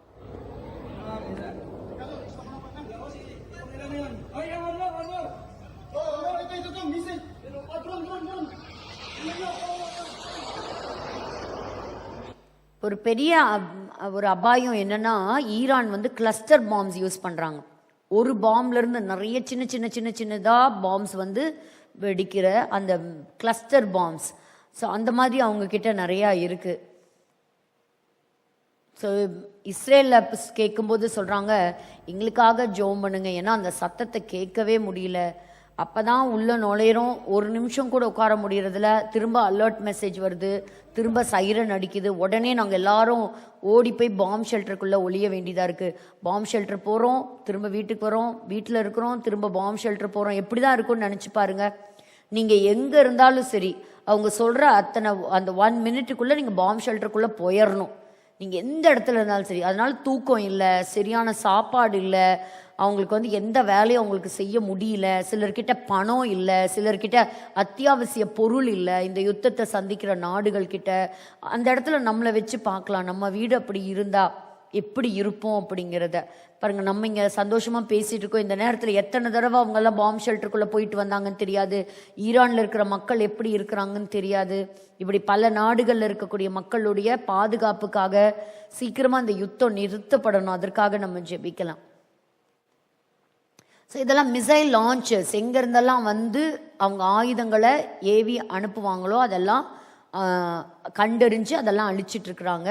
சீக்கிரம் ஒரு மாற்றம் வரணும். இந்த குர்து ஃபோர்ஸ் எவ்வளோதான் இருந்தாலும் ஈரான் வந்து பின்னடையாது. இன்றைக்கி அவங்களுக்கு IRGC பற்றி உங்களுக்கு சொல்லணுன்னு இருந்தேன், அடுத்த வாரம் நான் உங்களுக்கு IRGC பற்றி சொல்கிறேன். ஸோ நாங்கள் பின் வாங்க மாட்டோம், தொடர்ந்து நாங்கள் நடத்திட்டே தான் இருப்போம் அப்படிங்கிறத சொல்கிறாங்க. ஸோ இதில் ஹசன் நஸ்ரல்லாவோட இருந்தவரும் முக்கியமான ஒரு மனிதர் எலிமினேட் செய்யப்பட்டிருக்கிறாரு. ஸோ எத்தனை மிசைல் பாருங்கள், அங்கேருந்து எந்தெந்த நாட்டுக்கெல்லாம் போயிருக்குன்னு பாருங்கள். UAEக்கு மட்டும் 863 மிசைல்ஸ் அனுப்பியிருக்குது ஈரான். இப்படி எல்லா நாட்டையும் குறிவைத்து அதை தாக்குதல் நடத்திக்கிட்டே இருக்குங்கிறத நம்ம பார்க்குறோம். ஸோ அடுத்தது வந்து US ட்ரூப் வந்து தரைவழி தாக்குதல், கிரவுண்ட் ஃபோர்ஸஸ், அதுக்கும் நாங்கள் ரெடியாக இருக்கிறோங்கிறாங்க ஈரான். ஸோ வர்றதை பார்த்துக்கலாம் அப்படின்னு. அடுத்த ஒரு மனிதர், முக்கியமான சில மனிதர்கள் எல்லாம் எலிமினேட் ஆகிருக்கிறாங்கங்கிறத இந்த வாரத்தில் நம்ம பார்க்குறோம். ஸோ அண்டர் கிரவுண்ட் மிலிட்ரி பங்கர், அலி கமேனி இருந்த அண்டர் கிரவுண்ட் மிலிட்ரி பங்கர், எப்படி இத்தனை ஃபைட்டர் ஜெட்ஸ் போய் அந்த அண்டர் கிரவுண்டை அதை தாக்கி அழிச்சிருக்கிறாங்க அப்படிங்கிறது. ஸோ பிரசிடென்ட் ட்ரம்ப் என்ன சொல்கிறாரு அப்படின்னா, புது லீடரை வந்து இதை அக்செப்ட் பண்ணிக்க முடியாது, முஜ்தபாவை அக்செப்ட் பண்ணிக்க முடியாது. ஏன்னா அவர் வந்து திரும்ப உங்களோட பழைய பாலிசியை நீங்கள் கண்டினியூ பண்ணுறதுக்கு நாங்கள் அலோ பண்ண முடியாது. ஏன்னா திரும்ப 5 வருஷத்தில் அடுத்த யுத்தம் வரும். அதனால் எங்களுக்கு ஒரு பெரிய ஒரு மாற்றம் அந்த தேசத்தில் வந்தே ஆகணும். அதனால் அவருடைய மகன் வரதை நாங்கள் ஏற்றுக்கவே முடியாது. இந்த யுத்தம் சீக்கிரமாக முடியும் அப்படின்னு அவர் சொல்லியிருக்காரு. ஈரான் வந்து இந்த யுத்தம் சீக்கிரமாக முடியாது அப்படிங்கிறத சொல்லியிருக்கிறாங்க. So we want to see a better Iran. So எத்தனை பேர்த்துக்கு ஆசை அந்த ஈரான் தேச வந்து ஒரு மாற்றத்தை பார்க்கணும். ஒரு சர்வாதிகாரி கீழே இருக்கிற 47 வருஷம் தாண்டி ஒரு புதிய மாற்றம், அது ஆண்டவர் நிச்சயமாக நம்ம கண் பார்க்க சாட்சி எழுப்ப கர்த்தர் செய்வார். ஸோ ரஷ்யா தான் இப்போ வந்து அதுக்கு முக்கியமான தகவல்கள்லாம் கொடுத்துட்ருக்கான். எந்த இடத்துல நீ தாக்குதல் நடத்தணும், என்னென்ன உனக்கு தாக்குதல் வந்துட்டுருக்கு அப்படிங்கிற கைடன்ஸ் எல்லாம் ஈரானுக்கு கொடுக்குது. மிலிட்ரி உதவி எதுவும் செய்யலை, ஆனால் இந்த மாதிரி இன்டெலிஜென்ட் டேட்டா. ஏன்னா அது ஏற்கனவே பார்த்தீங்கன்னா அது தன்னோட யுத்தத்தில் இருக்கிறது மட்டுமல்ல, இப்போ வந்து இந்த வாரை வின் பண்ணிட்டு இருக்கிறது யார் அப்படின்னு கேட்டிங்கன்னா ரஷ்யா தான். ஏன்னா கல்ஃப்லேருந்து வரக்கூடிய எல்லா ஆயிலும் சப்ளை கட் ஆகும்போது எல்லா நாடுகளும் இப்போ யூரோப்பெல்லாம் யார்கிட்ட போய் இப்போ கேட்க வேண்டிய நிலைமை வந்துருச்சு, ரஷ்யா கிட்ட போய் நம்ம ஆயில் வாங்க வேண்டிய நிலைமை வந்துருச்சு. இப்போ ரஷ்யா இதுதான் சான்ஸ் அப்படின்னு சொல்லிட்டு என் கூட ஒரு நிலையான ஒப்பந்தம் பண்ணுங்க அப்படின்னு கேட்குது. நாங்கள் கொடுக்குற அக்ரிமெண்ட்டுக்கெல்லாம் என்ன செய்யுங்க, நீங்கள் அக்செப்ட் பண்ணுங்க, நாங்கள் உங்களுக்கு சப்ளை பண்ணுறோம். ஸோ பணத்துக்கு பணம் சம்பாதிக்குது, அது வச்சிருக்கிற விலை தான் விலை, புரியுதா? அப்போ ரஷ்யா வந்து தனக்கு நல்லா திரும்பவும் ஆயுதங்களை தன்னால் சேர்த்திக்க முடியும். So it is slowly becoming a powerful country இந்த டைமை யூஸ் பண்ணி. ஸோ இது ஸ்ட்ரெயிட் ஆஃப் ஹார்முஸ், இதுதான் ஸ்ட்ரெயிட் ஆஃப் ஹார்முஸ்ங்கிறது. இதை பாருங்க, இந்த வழியாக தான் இந்த கப்பல்கள்லாம் போய் வரணும். ஒரு சைடு ஒமான் இருக்கு, அந்த சைடு ஈரான் இருக்கு. இந்த கேஸ் ஆயில் எல்லாம் இந்த சின்ன வழியா தான் வந்து போகுது. சுத்தி வந்து குவைத் இருக்கு, கத்தார் இருக்கு. சைனாவுக்கு முக்கியமா அவங்க நாட்டுக்கு தேவையான ஆயில் அதெல்லாம் இந்த வழியா தான் போகுது. சைனா வந்து ஈரானுடைய ஒரு நெய்பர் தான். இப்ப இந்த இடத்த அடைச்சிக்கிட்டா என்ன ஆகும், வேற வழியா ரொம்ப தூரம் சுத்தி வரணும். அப்ப நம்ம வாங்குற எல்லா பொருளும் அதிகமாயிரும். இப்பவே வந்து நம்மளுடைய டொமஸ்டிக் கேஸோட விலையெல்லாம் ஏறிடுச்சு, பெட்ரோல் விலை ஏறிடுச்சு இல்லையா? அப்போ இன்னும் அதை சுற்றி இன்னொரு லாங் ரூட் எடுக்கும்போது செலவுகள் அதிகம்.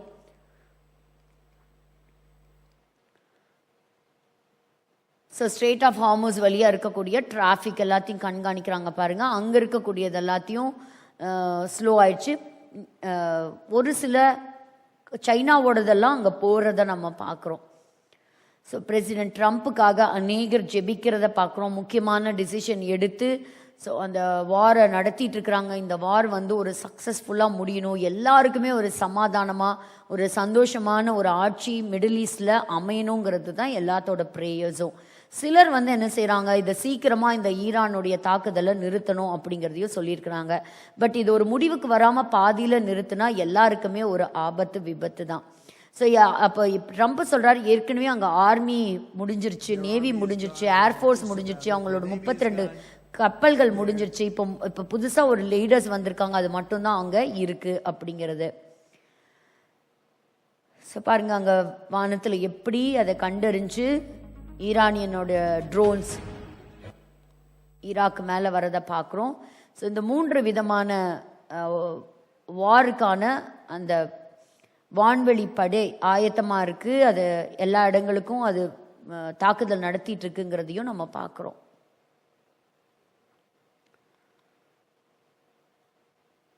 ஸோ ஃபார் இஸ்ரேல் ஒரு $151 million வர்த்தான அடுத்த ஆயுதங்களை இஸ்ரேலுக்கு கொடுக்குது. ஸோ இது வந்து பெய்ரூட், லெபனான், அதே மாதிரி ஒரு சைடில் லெபனான் தாக்குதல் நடத்திட்டே இருக்குது. ஒரு பக்கம் லெபனான் இஸ்ரேல் மேலே தாக்குதல் நடத்துகிறாங்க. இதெல்லாம் இந்த தாக்குதலுடைய பிக்சர்ஸ் தான். ஒரு சிலர் கண்டனம் தெரிவிச்சிருந்தாலும், சைனாவுமே கண்டனம் தெரிவிச்சிருந்தாலும், ஒருத்தரும் வந்து அதை ஸ்டாப் பண்ண ஒருத்தராலையும் முடியல.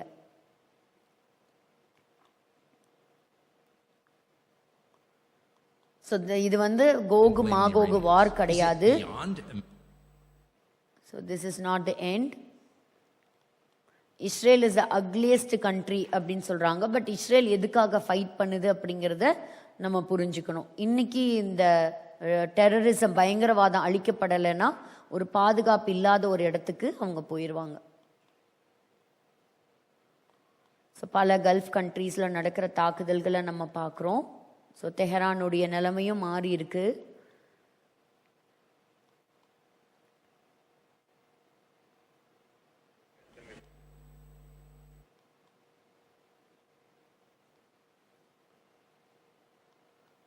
ஸோ அமெரிக்காவை நாங்கள் தாக்கி அழிப்போம் அப்படிங்கிறதுல கங்கணம் கட்டி இருக்கிறாங்க ஈரானும்.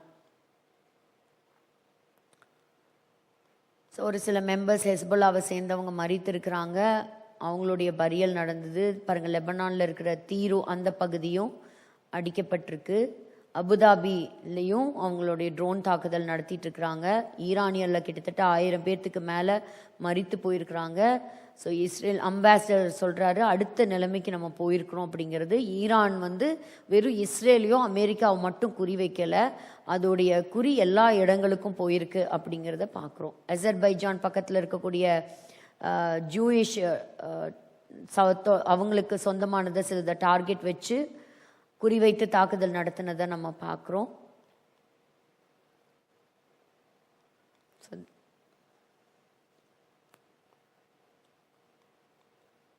ஸோ இது 40 ஆண்டு காலங்களாக தேடுற ஒருத்தரை பற்றி நாங்கள் தேடி, ஆனால் சரியான ஒரு துல்லியமான இன்ஃபர்மேஷன் கிடைக்கல. பட் எங்களோட சைட்லேருந்து காணாமல் போனவங்களையும் நாங்கள் கண்டுபிடிப்போம், அதாவது ஈரான்குள்ளே அப்படின்னு சொல்லியிருக்கிறாங்க. இது யார் அப்படின்னா, இது ஒரு பெண் அல்ல, ஒரு ஆண் ஒரு பெண்ணை போல வேடமிட்டு போயிட்டுருக்கிறத பார்க்குறோம். ஸோ ஈரான் நாட்டில் அந்தளவுக்கு அந்த தேசத்தில் ஒரு பயம் இருக்கிறதையும் பார்க்குறோம். எல்லாத்துக்கும் மேலே சபையானது இயேசு கிறிஸ்துவினுடைய வருகைக்காக காத்திருக்கணும். He is the king of the nations and we exalt his name. அப்போ நம்ம எல்லாரும் அவருடைய வருகைக்காக ஆயத்தமாக இருக்கணும். ஸோ ஈரானை குறித்து வேதத்தில் எழுதப்பட்டிருக்கிற சில சம்பவங்களை நம்ம படித்தோம். எப்படி கர்த்தர் மறுபடியுமாக தன்னுடைய இளைய குமாரனை தகப்பன் கட்டி அணைத்து சேர்த்து கொண்டது போல, கர்த்தர் தாம் தெரிந்து கொண்ட தேசம், கர்த்தர் தெரிந்து கொண்ட ஆபிரகாமினுடைய சந்ததி, அந்த கோத்திரத்தை கர்த்தர் சேர்த்து கொள்ள அவர் உண்மையுள்ளவராய் இருக்கிறார். கண்களை மூடி நம்ம எல்லாரும் ஜெபிக்கலாம். இந்த யுத்தத்தினுடைய முடிவு எப்படி இருக்குங்கிறது நமக்கு தெரியாது. ஆனால் வேதத்தின்படி நிச்சயமாக ஒரு சமாதானத்தின் முடிவை கொடுப்பதற்கு தேவன் உண்மையுள்ளவராக இருக்கிறார். அது சீக்கிரத்தில் இந்த யுத்தங்கள்லாம் கர்த்தர் ஓய பண்ணணும்னு சொல்லி நம்ம ஜெபிக்கலாமா?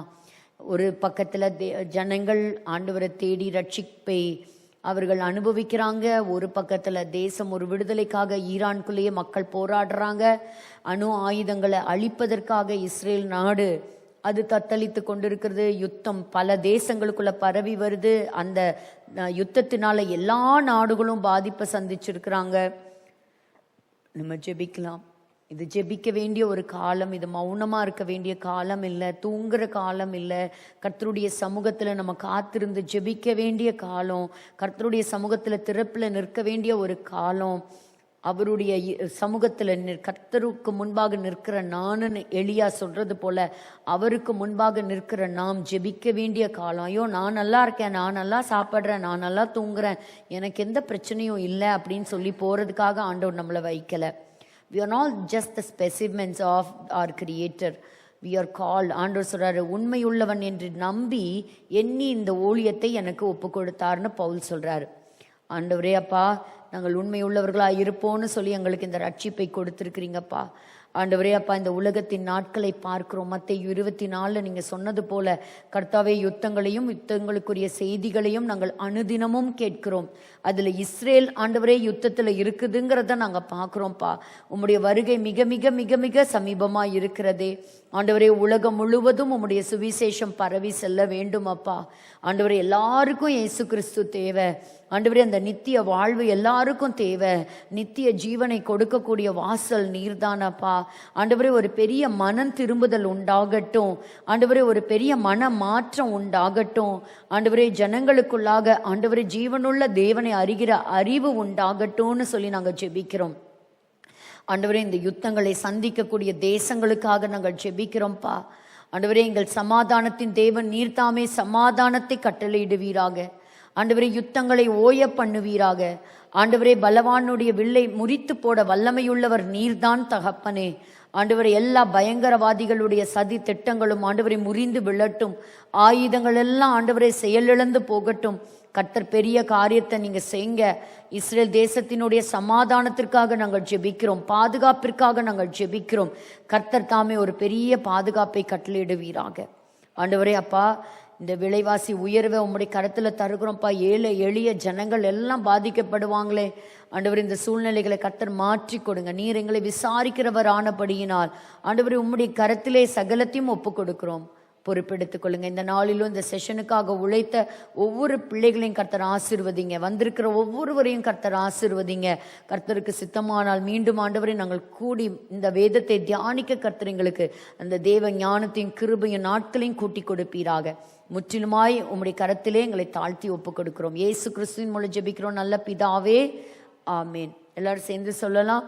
என் ஆத்துமாவே கர்த்தரை ஸ்தோத்திரி, என் முழுவதுமே பரிசுத்த நாமத்தை ஸ்தோத்திரி. என் ஆத்துமாவே கர்த்தரை ஸ்தோத்திரி, கர்த்தர் செய்த சகல உபகாரங்களை மறவாதே. ஆமேன், ஆமேன். ஸோ மறுபடியுமாக உங்களை அடுத்த வாரம் பொற்கள சமேத வகுப்பில் சந்திக்கிறேன். Until then, wishing you all a very happy good night and a blessed week ahead. God bless you.